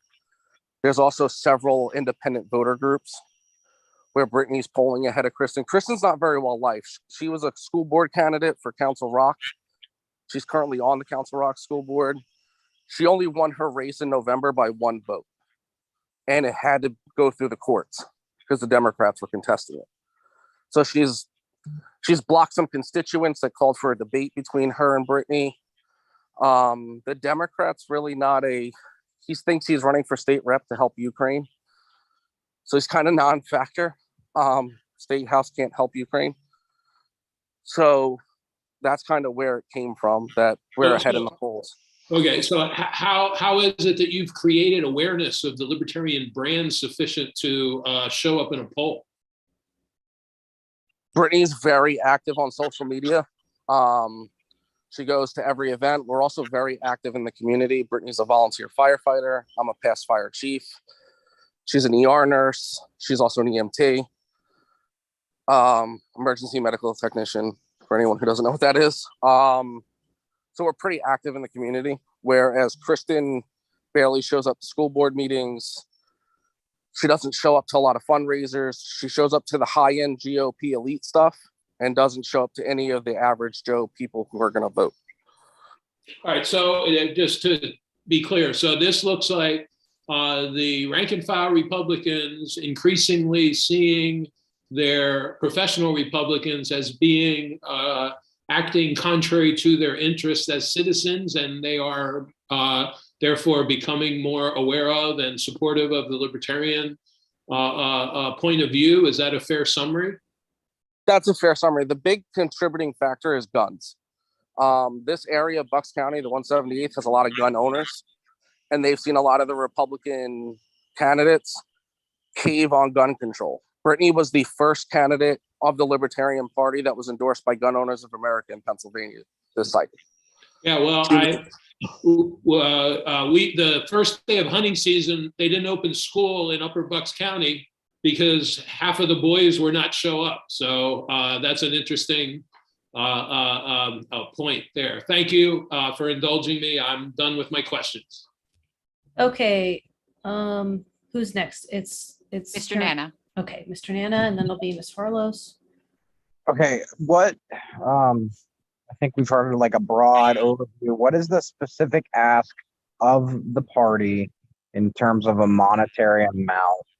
And then my other question was, I heard it mentioned briefly before we started the meeting during public comment, something about sore loser laws, and maybe I missed this in the explanation. How does sore loser laws tie into this issue?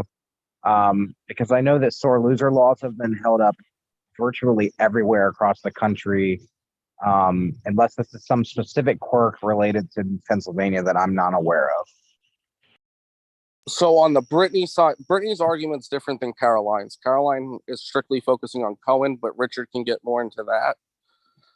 On Brittany's side, we're focusing on the fact that on our petitions, it states that the Secretary of State has to accept your signatures for it to be filed. And under Section D or E, I believe it is, it says that if you filed petition signatures in the primary, you can't run in the general. So if they weren't accepted and they were withdrawn in court, then nothing was filed. And that's where we're getting around the sore loser. They're trying to cite Burkowski as the case they're trying to cite for sore loser. The lawyer for the other side threw out half his case within one sentence of the court hearing, but yet the judge still chose to rule on that. He said the issue of voluntary or involuntary withdrawal doesn't matter. As soon as the judge asked him, "Are you sure you want to throw out half your case?" And he said yes.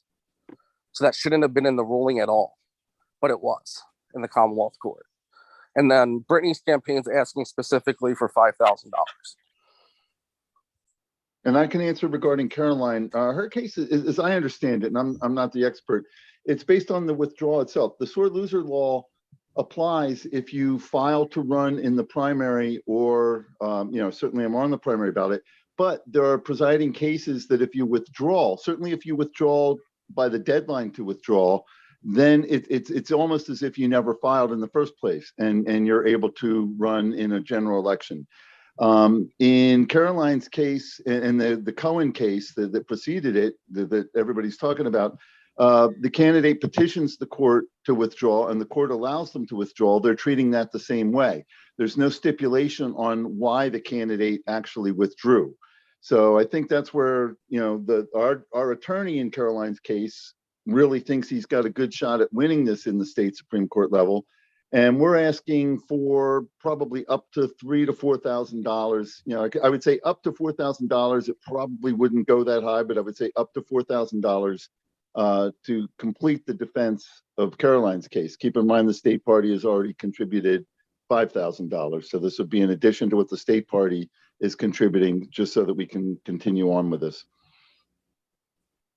So that was 5,000 from one candidate and up to 4,000 from another. Is that correct? I believe so. Okay. Correct. Yes. Okay. Okay, Ms. Harlow's is next, and then I have, actually that answered my question, then it'll go to Mr. Hagopian. Okay, I don't necessarily have a question though. You know, my ramblings sometimes turn into a question.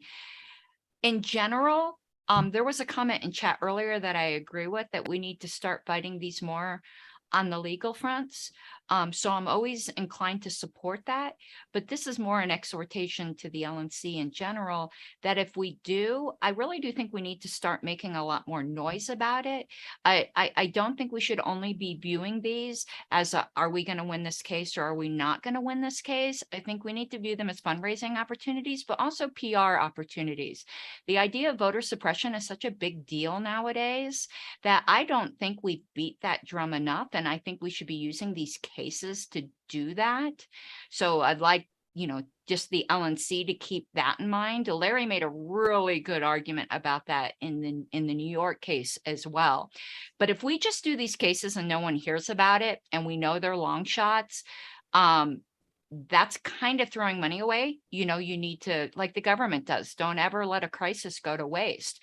We shouldn't let these cases go to waste. And I'm curious, it did lead to the question.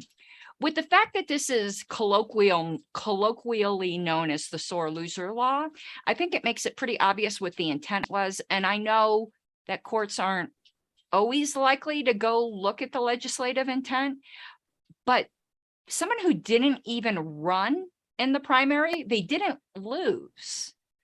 I mean, to me, it should be fairly obvious. I think that should be a somewhat strong argument that election laws have to be tailored to protecting some kind of public interest. And they claim to have a public interest in not having somebody have multiple bites at the apple. But if you never even put the apple in your mouth, like what public interest is being allegedly protected here? And I'm wondering if that's an argument at all in this matter. Well, I can answer as our attorney agrees with you 100%, Caroline, on each one of your, or I'm sorry, I'm getting you confused with our. Don't worry about it. Our attorney agrees with you 100% on both your points. You know, Caroline, our candidate, has been harassed by Fitzpatrick and Fitzpatrick's people, and our attorney thinks that she should be making a lot of noise about that. And something else that he wants to consider is possibly, you know, filing a lawsuit against them for their techniques, for their harassment techniques. And he said, you know, we should have a press conference about this. But, you know, it takes more action to make that happen. And, you know, the other point, yeah, he made that case very eloquently in Commonwealth Court, too, about protecting the voters' rights to, you know, have a chance to vote for candidates to get on the ballot, you know, who are on the ballot. And, you know, agrees 1,000% that if they don't actually run in the primary, but, you know, it's the technicality of how the law is written and how the law has been, you know, defended and protected over the years. But I think it's a very, you know, good point. And I agree to that point with Brittany. Brittany actually issued a press release regarding it. And I believe Angela shared it on Twitter. So we're trying to get it out to as many people as can be. Brittany's also had to file police reports because she received death threats from known GOP committee people. Yikes. Okay, let's, I think the next person on deck is Mr. Hagopian. Okay, rapid fire quick questions here. I just want to make sure facts are on the table and I understand them. These were people who began to run as Republicans, withdrew, and are currently running as Libertarians, not Independents. Is that correct in both cases? Correct. Okay. These two races have no bearing on state ballot access. Is that correct? Correct. Okay. The state party contributed to one candidate, which was which one? Caroline, I believe the state party has contributed to both candidates. They contributed to both, correct. Okay, Brittany's getting 3,000 from the state party. Okay, Brittany got 3. Do we know what Caroline got? 5,000. Okay, wonderful.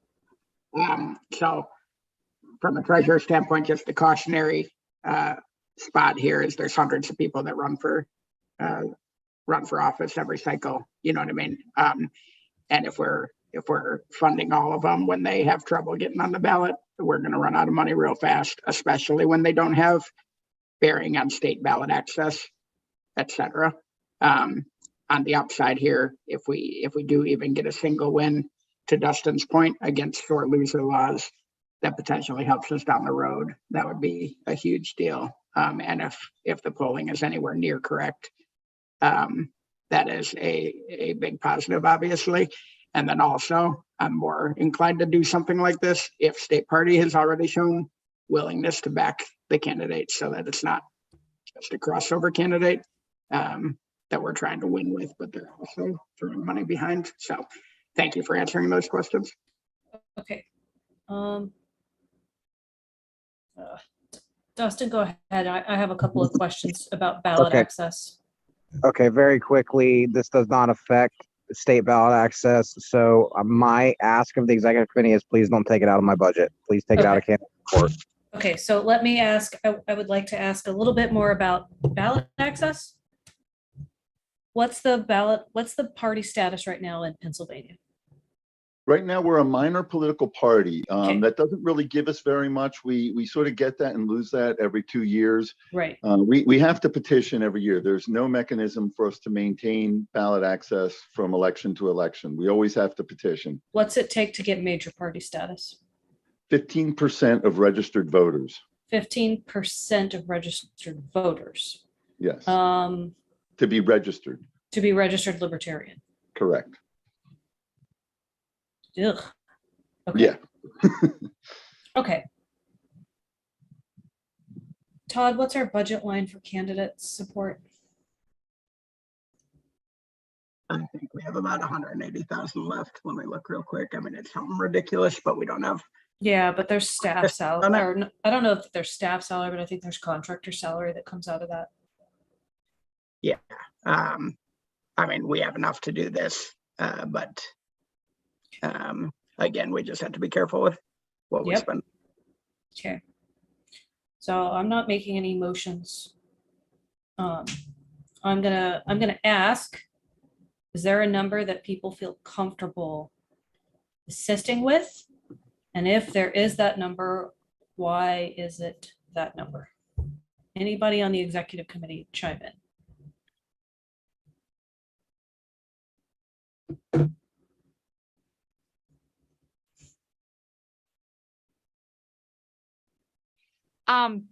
Okay, I'm sorry. Rich actually was polite and raised his hand, but nobody had their hand raised and I kind of jumped in. It's fine. I'm a little iffy. I've just seen or heard, and maybe it's just a little bit of my, oh, look, a bird, and I zoned out for a moment. So please forgive me if that's the case. I'm hearing figures, but I'm not hearing action. Like what will be done with those figures? Like with the New York thing, it's going to cost this much to file a lawsuit, and we're going to file a lawsuit, and we are hoping it will go to the Supreme Court. Like there was a path. I'm hearing a lot more generalities here, like $5,000 to assist in this, but exactly how are we assisting in this? I'm all about ballot access. I always have been, but you can't just throw money at a problem. So if I miss that, that's where I'm a little bit unclear. So I can't really say where I'd be comfortable because I don't really know what we're doing. I feel bad and want to help. It's for, and my understanding is it's for legal fees. Okay. Correct. Yeah, It's Brittany has 10,000 in legal fees that she's going to need. She has 2,000 covered from herself. She has 3,000 from LPPA, and she needs a additional 5. Yeah, Okay, and my in, apologies if that was said and I somehow missed it. yeah, and in Caroline's case, we already spent $3,000 on the Commonwealth Court case for our attorney. I've spoken to him directly about what he thinks the appeal to the state Supreme Court will cost. He thinks it could go up to as much as $5,000. I wanted to leave a little more wiggle room if in case it goes a little bit over that. The state party still has another $2,000 to pay for it. So it would mean a total of 8,000. So in theory, we could probably get away with 3,000 from the national party to complete the legal fees for Caroline's challenge. Good to know. Mr. Bowen, go right ahead. I'll yield. That was actually, Ms. Harlow's had the same question I did. I'd like to get a little more of a specific answer as to exactly, what they're asking and what they're planning on doing with the funds before, before I would agree. So 3 and 5 to cover legal fees. Yep. And the court cases are COSIN. get these 2 people on the ballot, on the general election ballot, correct? Yep. Okay, thank you. Yep. Okay. I think we've got Mr. Elliott and then we've got Ms. Harlows. Quick question was Brittany, why did it appears, I just looked at Ballotpedia, she did not actually run in the Republican primary. Was that her decision or was she disqualified by the Republican Party or some other process? So they contested her signatures, but she withdrew before it even went to court because the Republican Party actually offered her a backroom deal that if she dropped out of the race and endorsed Kristen, they would allow her to run for the Bucks County Commissioner seat, and he's retiring next year. Okay, thank you. Okay, next up, Ms. Harlows. Okay, I'm going to ask a question just because I think this will probably be on somebody's mind. I'm not saying this is a big concern of mine, but I'd like it just to be on the record. To be a little mercenary here, is one of these cases way stronger than the other? Like, do they, I know the wish is to pursue both of them, but is it better to put more eggs in one basket? It really depends on who you talk to. Different people associated with the 2 cases are going to have different arguments. The attorney for Caroline's case thinks he has a really strong case. He didn't want to take Brittany's case, but I don't mean to disparage Brittany's case, and TJ can, I'm sure, speak to that. They're I think both on different grounds. So, I think they're both interesting cases in terms of, the possibility of winning. I don't know. And I think both cases should have never been brought together. I'm pretty sure both attorneys agree with that because one's a federal candidate and one's a state candidate. And in Pennsylvania, we can't even campaign together. Yeah. Like Brittany can't get funds at an event jointly with Caroline. Like they have to be separated. Otherwise, we're violating FEC laws. My personal opinion is that I thought Brittany's case seemed stronger, but Allison and Richard have made some points about Caroline's case as well that I hadn't considered. Mr. Hagopian. 2 quick notes. So first of all, based on what was just said, they should probably be broken into, and probably would have anyway, but should be broken up into 2 motions so we don't run afoul of any Pennsylvania laws. Having both on the same motion. Second thing is we spent considerably more than this trying to get a state house candidate elected in the past when they had a reasonable chance of winning, which is the candidate that supposedly has the polling that's that close. Is that the Brittany? That is Brittany, correct. Okay. And it all boils down to guns in Pennsylvania. Everyone wants to keep their guns.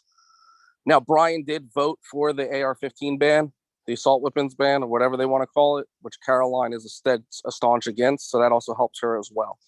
Yeah, I just wanted to make that. make that point that in the past, we have spent considerable funds going after state house wins when we thought we had even a sliver of hope. So just a thought.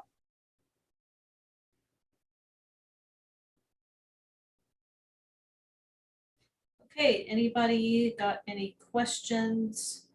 Anybody want to make a motion? Anything else? I guess I'll ask a question. When is the next court hearing or the next filing fee due? Whatever the next legal action. Richard, I think is. it's Tuesday, right, Richard? Well, in terms of Caroline's case, the Commonwealth Court has heard the case, has already decided. So it amounts to filing an appeal in the state Supreme Court. So there is no specific date set up. Our attorney said that once he files, they'll give him a briefing schedule and they'll basically set the schedule at that time. But currently there is, we haven't filed the appeal yet. We're waiting to see if we can pay for the appeal. And then once we do, he's going to go hog wild and go full force on it.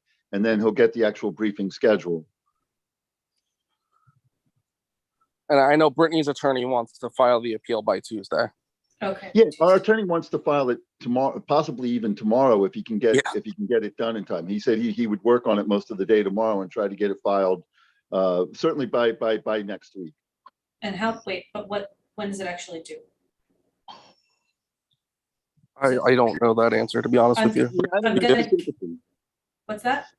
I don't know specifically. It comes down to, how late the Commonwealth can accept changes to the ballot. These cases can go, I've seen cases go into October before, but they start printing, it all comes down to when they start printing ballots, they start sending out the absentee ballots and stuff like that. So, we obviously want to do it as soon as possible because I don't think there's a necessary deadline, but sometimes, once they start printing the ballots and all the other stuff that they do, there's no real turning back on that. And are you filing a temporary injunction or a request for a TRO or declaratory relief, something of that nature? That has not been discussed with me. Okay. Brittany's attorney is filing a motion to set aside the Commonwealth Court's opinion pending the appeal. Okay.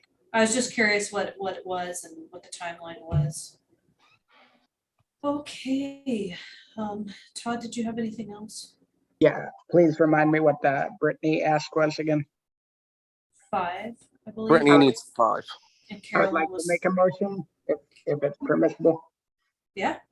I would like to make a motion to expend $5,000 at Brittany, insert last name, from the candidate support line item. Okay. What is Brittany's last name? Kosin, Kosin. Okay. Same as mine. Oh, gotcha. Second that motion. Okay, so it's been moved and seconded. Will you please repeat your motion, Mr. Hagopian? I'm sorry. Motion to expend $5,000 to support Brittany Kosin from the candidate support line item.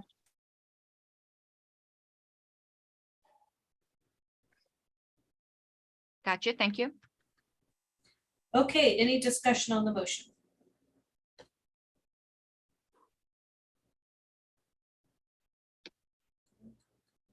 Once, go twice. Okay, well, we need to do a roll call vote because this is money.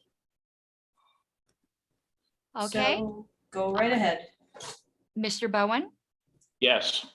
Mr. Elliott, Yes. Mr. Hagopian. Yes. I will vote yes. Mr. Nikela, Yes. Mr. Smith. Yes.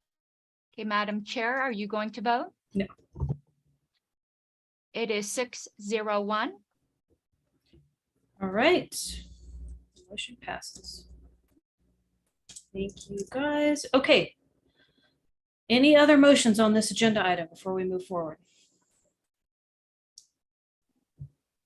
Yes, Madam Chair, I'd like to make the parallel motion for the other candidate, but change the amount to, I believe it was 4,000 was the ask, and it was for Ms. Avery.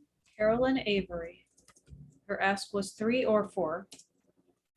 I am making the motion for 4,000, so it would be to Move to expend $4,000 to support Carolyn Avery.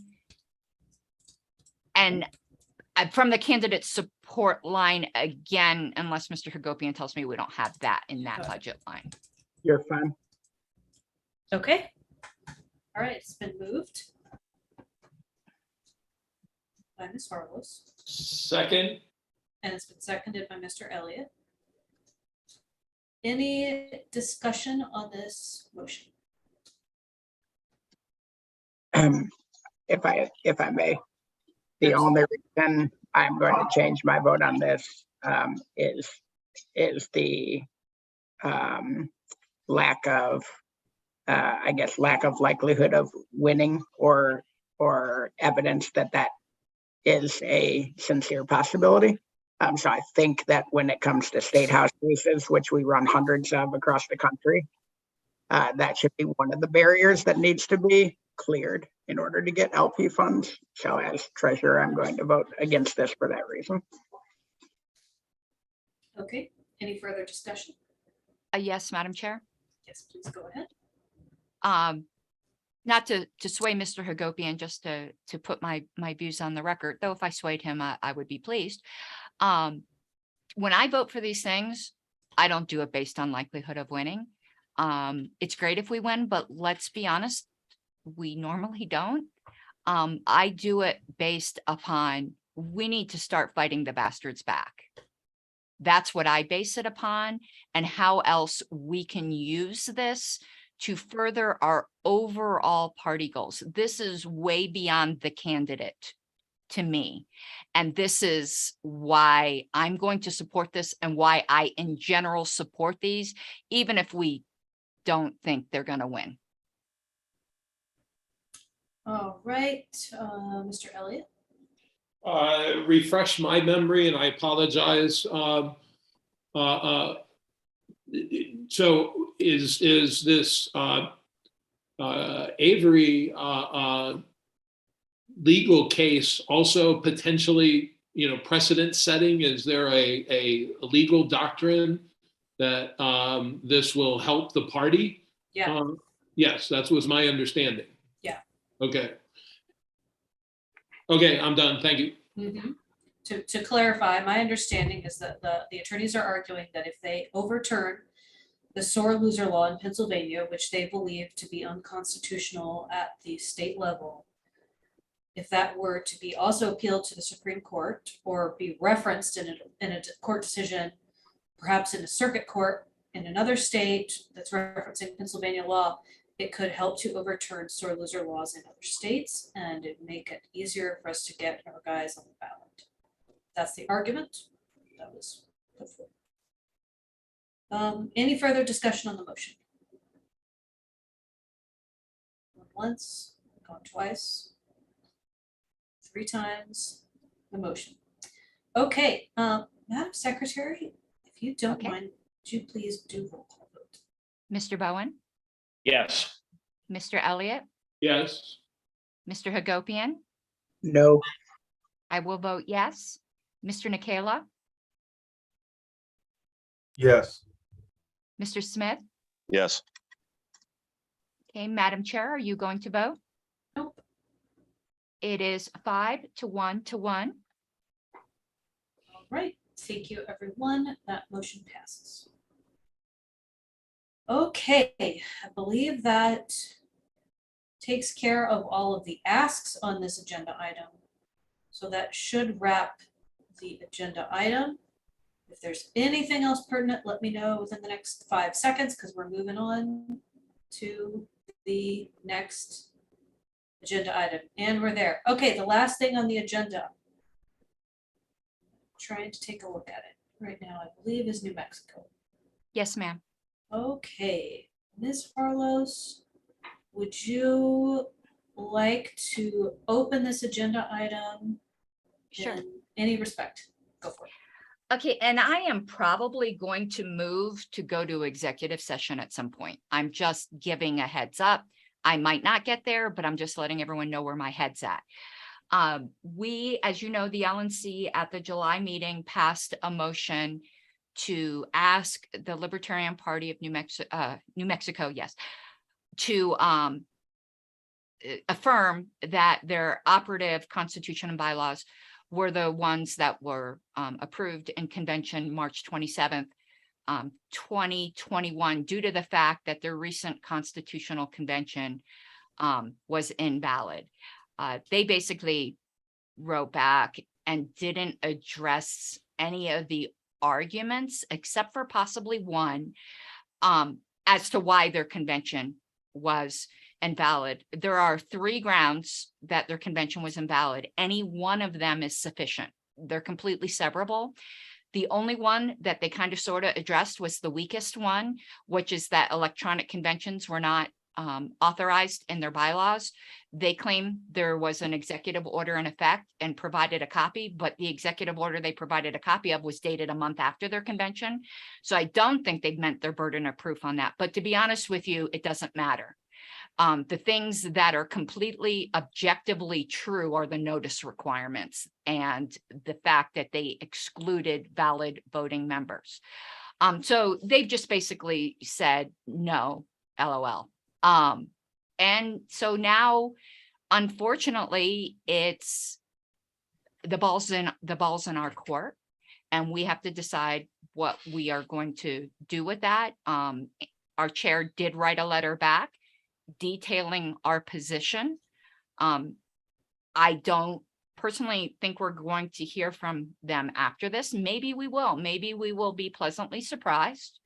And after reading that letter, they'll come back and say, okay, you know, we're just going to do it right. Because the thing is, they can pass all of these simply by noticing a proper convention. It's not that we're saying, you guys heard the arguments from July.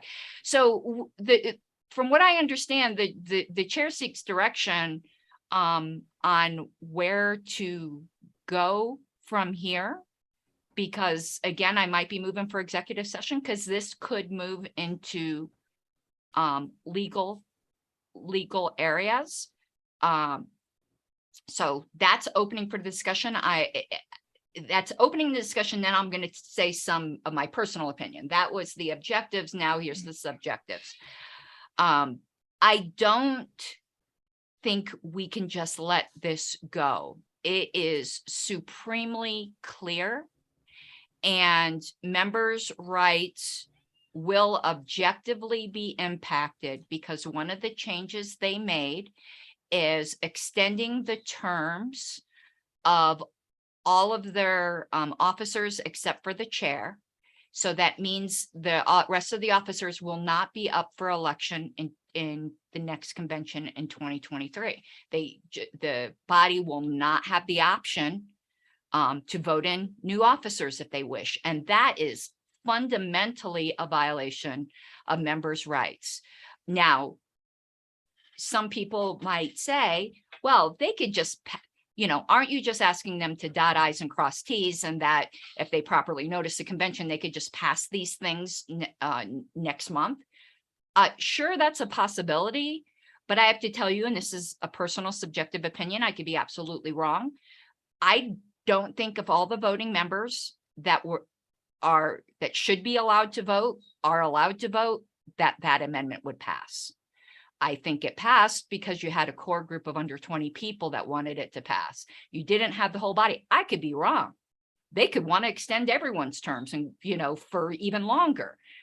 But the fact is, the members have a right to make that determination. And it wasn't like any of us were sitting around just watching New Mexico for some reason to go, aha, we caught you. Members in New Mexico, more than I've seen in the other cases we've dealt with, well, except for possibly Massachusetts, because there was almost 40 people expelled, have written us saying, we're at a loss here. When you have leadership that just will not answer to the members on basic member rights, and the fact we have to know as an LNC what their governing documents are. The governing documents is a contract between everybody. Like, if we don't know the basic terms of who the chair is, which isn't in dispute, but I'm just saying one of the things we have to know, and what their governing documents are, we don't have an affiliate relationship. So what we need to do I don't know, but I don't think doing nothing is an option. So some of the things that are on the table are writing a letter to the Secretary of State, letting them know that in the National Party's opinion, our affiliate, the Constitution and bylaws that they filed are not what we recognize. There's also potentially an official complaint with the Secretary of State, but that could involve legal issues. And there's the nuclear option, which I am not in favor of at this point. But I have to say, I'm trying to be honest with the executive committee and the watching LNC as to what our options are, is obviously disaffiliation. I don't believe from going from 0 to disaffiliation. I think that's terrible. So if there are interim steps we can take, I think we need to take them. But I think taking no steps shouldn't be an option. But obviously, that's going to be up to the body. Okay, so I'm gonna make a couple comments and then open it up. I'll tell you what I am comfortable with right now, and what we don't need any kind of motion for is for me to write letters. I can write letters all day long. I've written 2 letters. Don't know how effective it is. Obviously, now I can write a letter to the Secretary of State letting them know what we're doing. I'm essentially just informing them of what's already happened. That's not me taking any type of new action. It's not me going rogue. Happy to circulate letters to you. Anything beyond that, I would want the support of probably the whole LNC. So just throwing that out there, I mean, at least the majority, winning on a motion. So let's go to Mr. Pankey. Thank you, Madam Chair. I just wanted to comment on the available options that we said available to us. We've talked a lot about, being able to add and handle these things within national bylaws, and also talked about the disaffiliation option. I think that if we go down the road of trying to intervene with secretaries of state in the state organizations, then we're kind of sticking our nose under the tent of getting involved in state action and state affairs. If this body fully agrees in supporting LP New Mexico national members' rights, those national members can feel free to ask for advice, from the LNC on how they would go about petitioning. And just ask as a ministerial or clerical exercise, or for parliamentary opinions or legal opinions. Maybe not necessarily an official legal counsel, but on a general legal opinion as to how they might move forward in the state of New Mexico. But once the LNC gets involved from a party standpoint in trying to make declarations about who is the official affiliate in an area where it is not absolutely clear, where the organization in question is not absolutely clear who the affiliate is in question, then I think that we're, treading dangerously on saying that we're just going to get it, that we are the arbiter of what the states end up doing at the end of the day. And I don't think we should go anywhere close to that. Thank you. Thank you very much. I believe next up is, let's do Mr. Elliott, Mr. Bowen, and then let's come back to Ms. Hartlos after they get a chance to speak.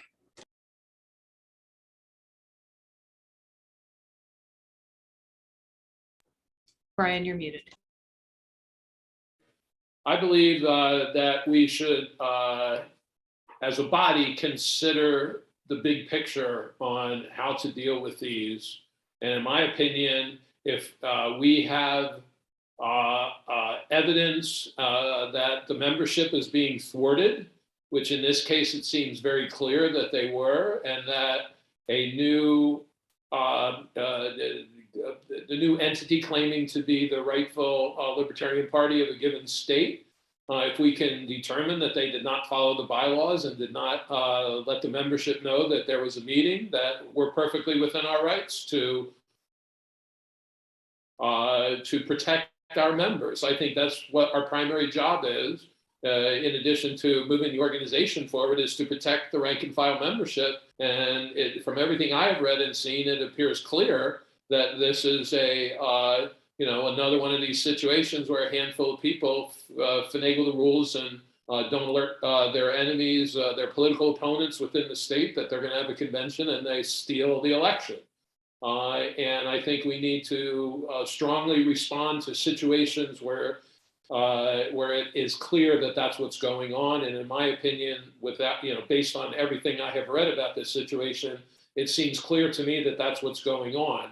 And I would change my mind if I saw information to the contrary, but I have not yet seen that. So I think this is something that we should get involved with, and we should do it under the guise of protecting the rank and file membership of a state where clear subterfuge has occurred.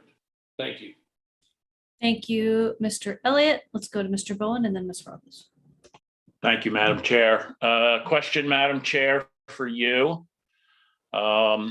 If we go the route of writing this letter to the Secretary of State, as I'm not a legal person, two-part question. Number one, what would be the purpose of doing that? And number two, how many or what outcomes would you expect from such a letter in fixing this problem? Okay, so that's a good question. So if I write them a letter, it's essentially going to be like, this is what we voted on, this is what we decided regarding the status of the Libertarian Party of New Mexico. I can't tell them necessarily do this, do that. I could, it doesn't mean they're going to do anything. They had made some comments. By they, I mean Mr. Lucchini on behalf of the party. I think it's been a while since I looked. Have made some comments about a deadline coming up. Ms. Harless, do you remember what the election deadline was? This is something foreign to me. I'm not sure what you're referring to. Okay, so there's some particular issue coming up with the Secretary of State. And if there were any members from the New Mexico LP on this call, they would fill us in. I see Tyler Askin on the call. Hi, yeah, I'm not aware of any specific deadline in regard. Oh, yes. Unless you're talking about that they had to file it with the Secretary of State and there was going to be a timeline in which that the Secretary of State would acknowledge it.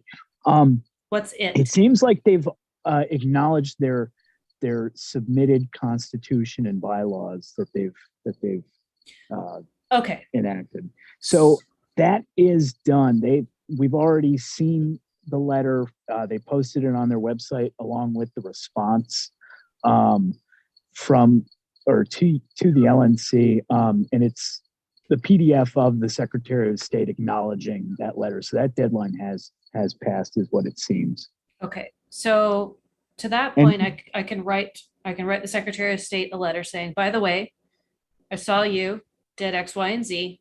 For the record, we are the national party. They're affiliated with us. We made a ruling, and our ruling was X, Y, Z. To that extent, that's what we would do. Now, the ramifications of that are that maybe they'll reconsider, maybe they'll reach out to the New Mexico Libertarian Party and ask them for clarification. Maybe they'll tell us they don't get involved, which is something that was hinted at in it was more than hinted at. It was stated explicitly in some of the Oregon cases, and then eventually the court did get involved. But what they said was, we really don't want to get involved, including the Secretary of State. We don't like doing it. Please sort out your own drama. So we would really just be putting it on the record, and potentially the Secretary of State could take action on it. I don't know. I'm inclined to think they're not likely to do so. But in the event that litigation comes up later down the road, and I'm not even saying litigation on our behalf, in the event that other members end up suing, and there have been comments by a handful of members in New Mexico, they have that on the record. There's all kinds of other ways that it could go. Like, I hate to give you the typical lawyer answer, which is it depends, but it really does depend. It's kind of helping to preserve the members' rights. I guess that's a good way to answer it. Does that help? Yes, thank you, Madam Chair. Okay. And I don't need a motion to do that because I'm not doing anything new. I'm just typing up a letter, sending it out. Okay, who's next? I believe Ms. Harless is next. Yes. I agree with the chair that the LNC's already passed a motion that recognized that we believe their convention is invalid. I don't think the chair needs a motion to send anything to the SOS. And I think if the LNC wanted to prohibit the chair from sending something to the SOS, that would require a motion. I think it's fully within her scope of authority. But here's the thing. We have an affiliate relationship with New Mexico. We know that they did something improper, and even within our own principles, I don't like using such a strong word, but it does apply here, fraudulent upon their members. If we don't at least document this with the Secretary of State, we are aiding them in this. And I think ew, gross as well, when you mention the state of anything. However, you guys draw whatever conclusions from this you wish. When we first sent our letter, I got an autoresponder saying that the chair of New Mexico was not going to be available for anything until August 2nd, which just happened to be right around the time they expected an acknowledgement letter from the Secretary of State.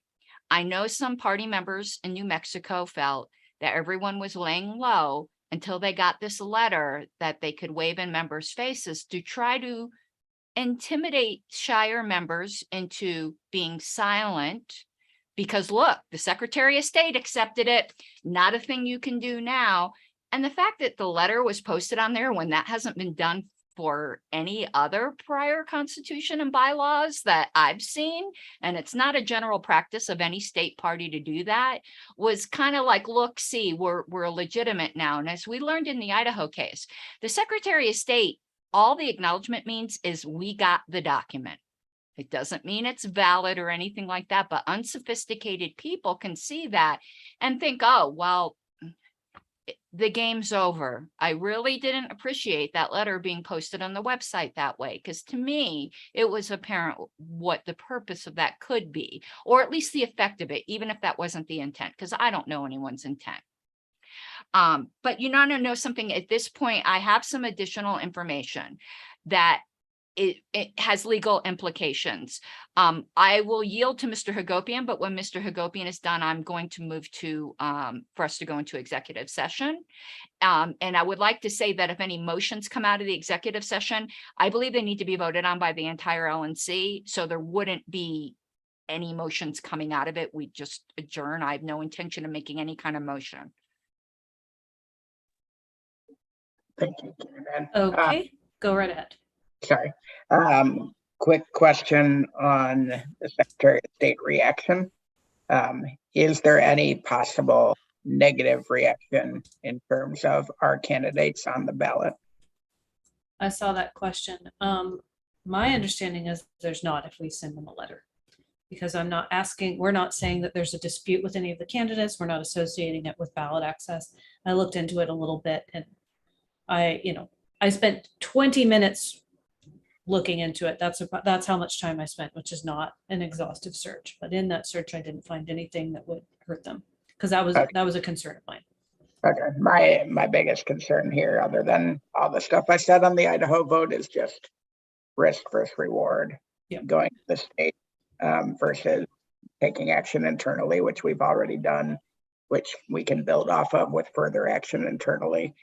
Would be the route I'd prefer to go, but that's where I'll yield my. Okay, prior to making the motion, just because I want to address something that was in chat, when you're speaking off the cuff, sometimes people can misread, or you can say things that are sloppy. I want to make it absolutely clear on the record that I am not saying that I know the motives of anybody, because I don't, and I did say that explicitly, but I see people are claiming otherwise in chat. So I do want to make it absolutely clear that I do not know the motives of anybody. What I can factually say is what some New Mexico members have told me they believe. I'm relating facts. I am not imputing judgment. I can only go by what's actually on the record, and people's minds are not on the record. So I am absolutely not imputing motives. If anything I said could be construed that way, I apologize and retract, because I am not. I would like to now move to go into executive session to talk about legal issues, legal implications surrounding legal issues surrounding the issue with the Libertarian Party of New Mexico. Got it. Okay, it's been moved Second. and now it's been seconded. Any discussion on going into executive session? Any objections going into executive session? Going once, going twice. And to be clear, Madam Chair, with the entire LNC present, not just the executive committee. Okay, good to know.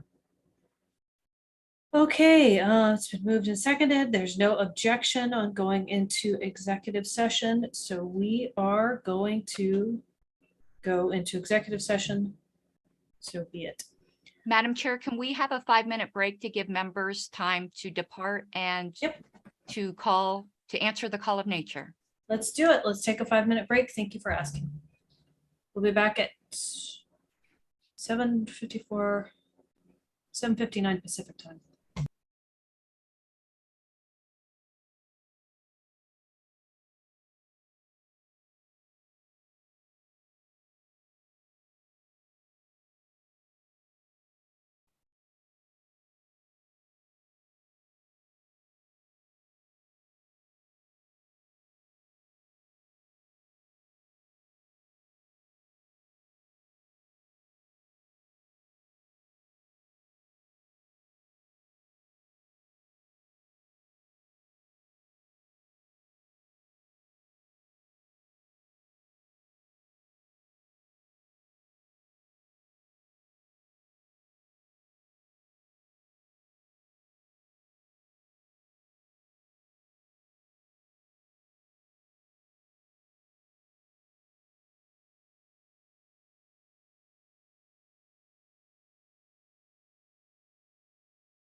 Okay, I am back and I'm going to start to manually remove non-LNC members who might not be, perhaps they've left and aren't paying attention, but I'm giving everyone a chance as we are going into executive session. So non-LNC members do need to depart the meeting.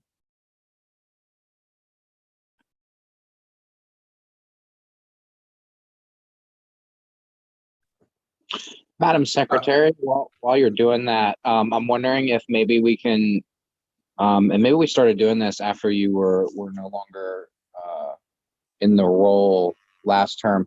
We used to set up like a parallel room that we could like hop into so that we didn't have to kick folks out. That way, if by chance anybody was crazy enough to want to stick around until we got back into regular session, if we decided not to adjourn, they would be able to just we could just hop right back into this room and they'd still be here. I don't know how that works logistically. I do. Okay. I can. I don't know if the chair is here, but since there's no motions that I think can be made, we're just going to come out of executive session and adjourn. Fair enough. You Yeah, know, and do it however you feel comfortable. I was just curious about I didn't know if that was like something that we had to have like a special account. to No, do. it's enabled. And I was looking, if people were watching my screen, I was like, oops, I should have stopped screen sharing because I was Googling how to do a breakout room just in case. But and Wayne's left this room and didn't leave the meeting. I'm throwing him out. This is going to be fun. Bye, Wayne. Yeah. I don't, it says, do you want to report annoying user? No, he's not annoying. Don't report. He just left. And I'm gonna shut that door before we get started. Yeah, the reason I thought that was a great idea last term, the breakout rooms, but that's because you guys intended upon coming back and possibly making motions. So now since we're not gonna do that, it's a little bit of trouble. I know how to do it, but. No, whatever's easiest. I was just Okay. curious. All right, I am just. Oh, I don't want to report. That'd have been funny if I reported Wayne though. Okay, Yeah. are we down to just executive committee yet? Well, you mean LNC? Oh, yes, I mean LNC. Yeah, I'm removing the people I think that maybe walked away from their computer, because that's what Wayne did and he was still in here. We've got, okay, yeah, you got it. Okay, let me just go shut the door. So he's not here to shut it because, when you have two people in the house that are both LP people, you got to keep it secret. So, hold on. Wayne, shut the door.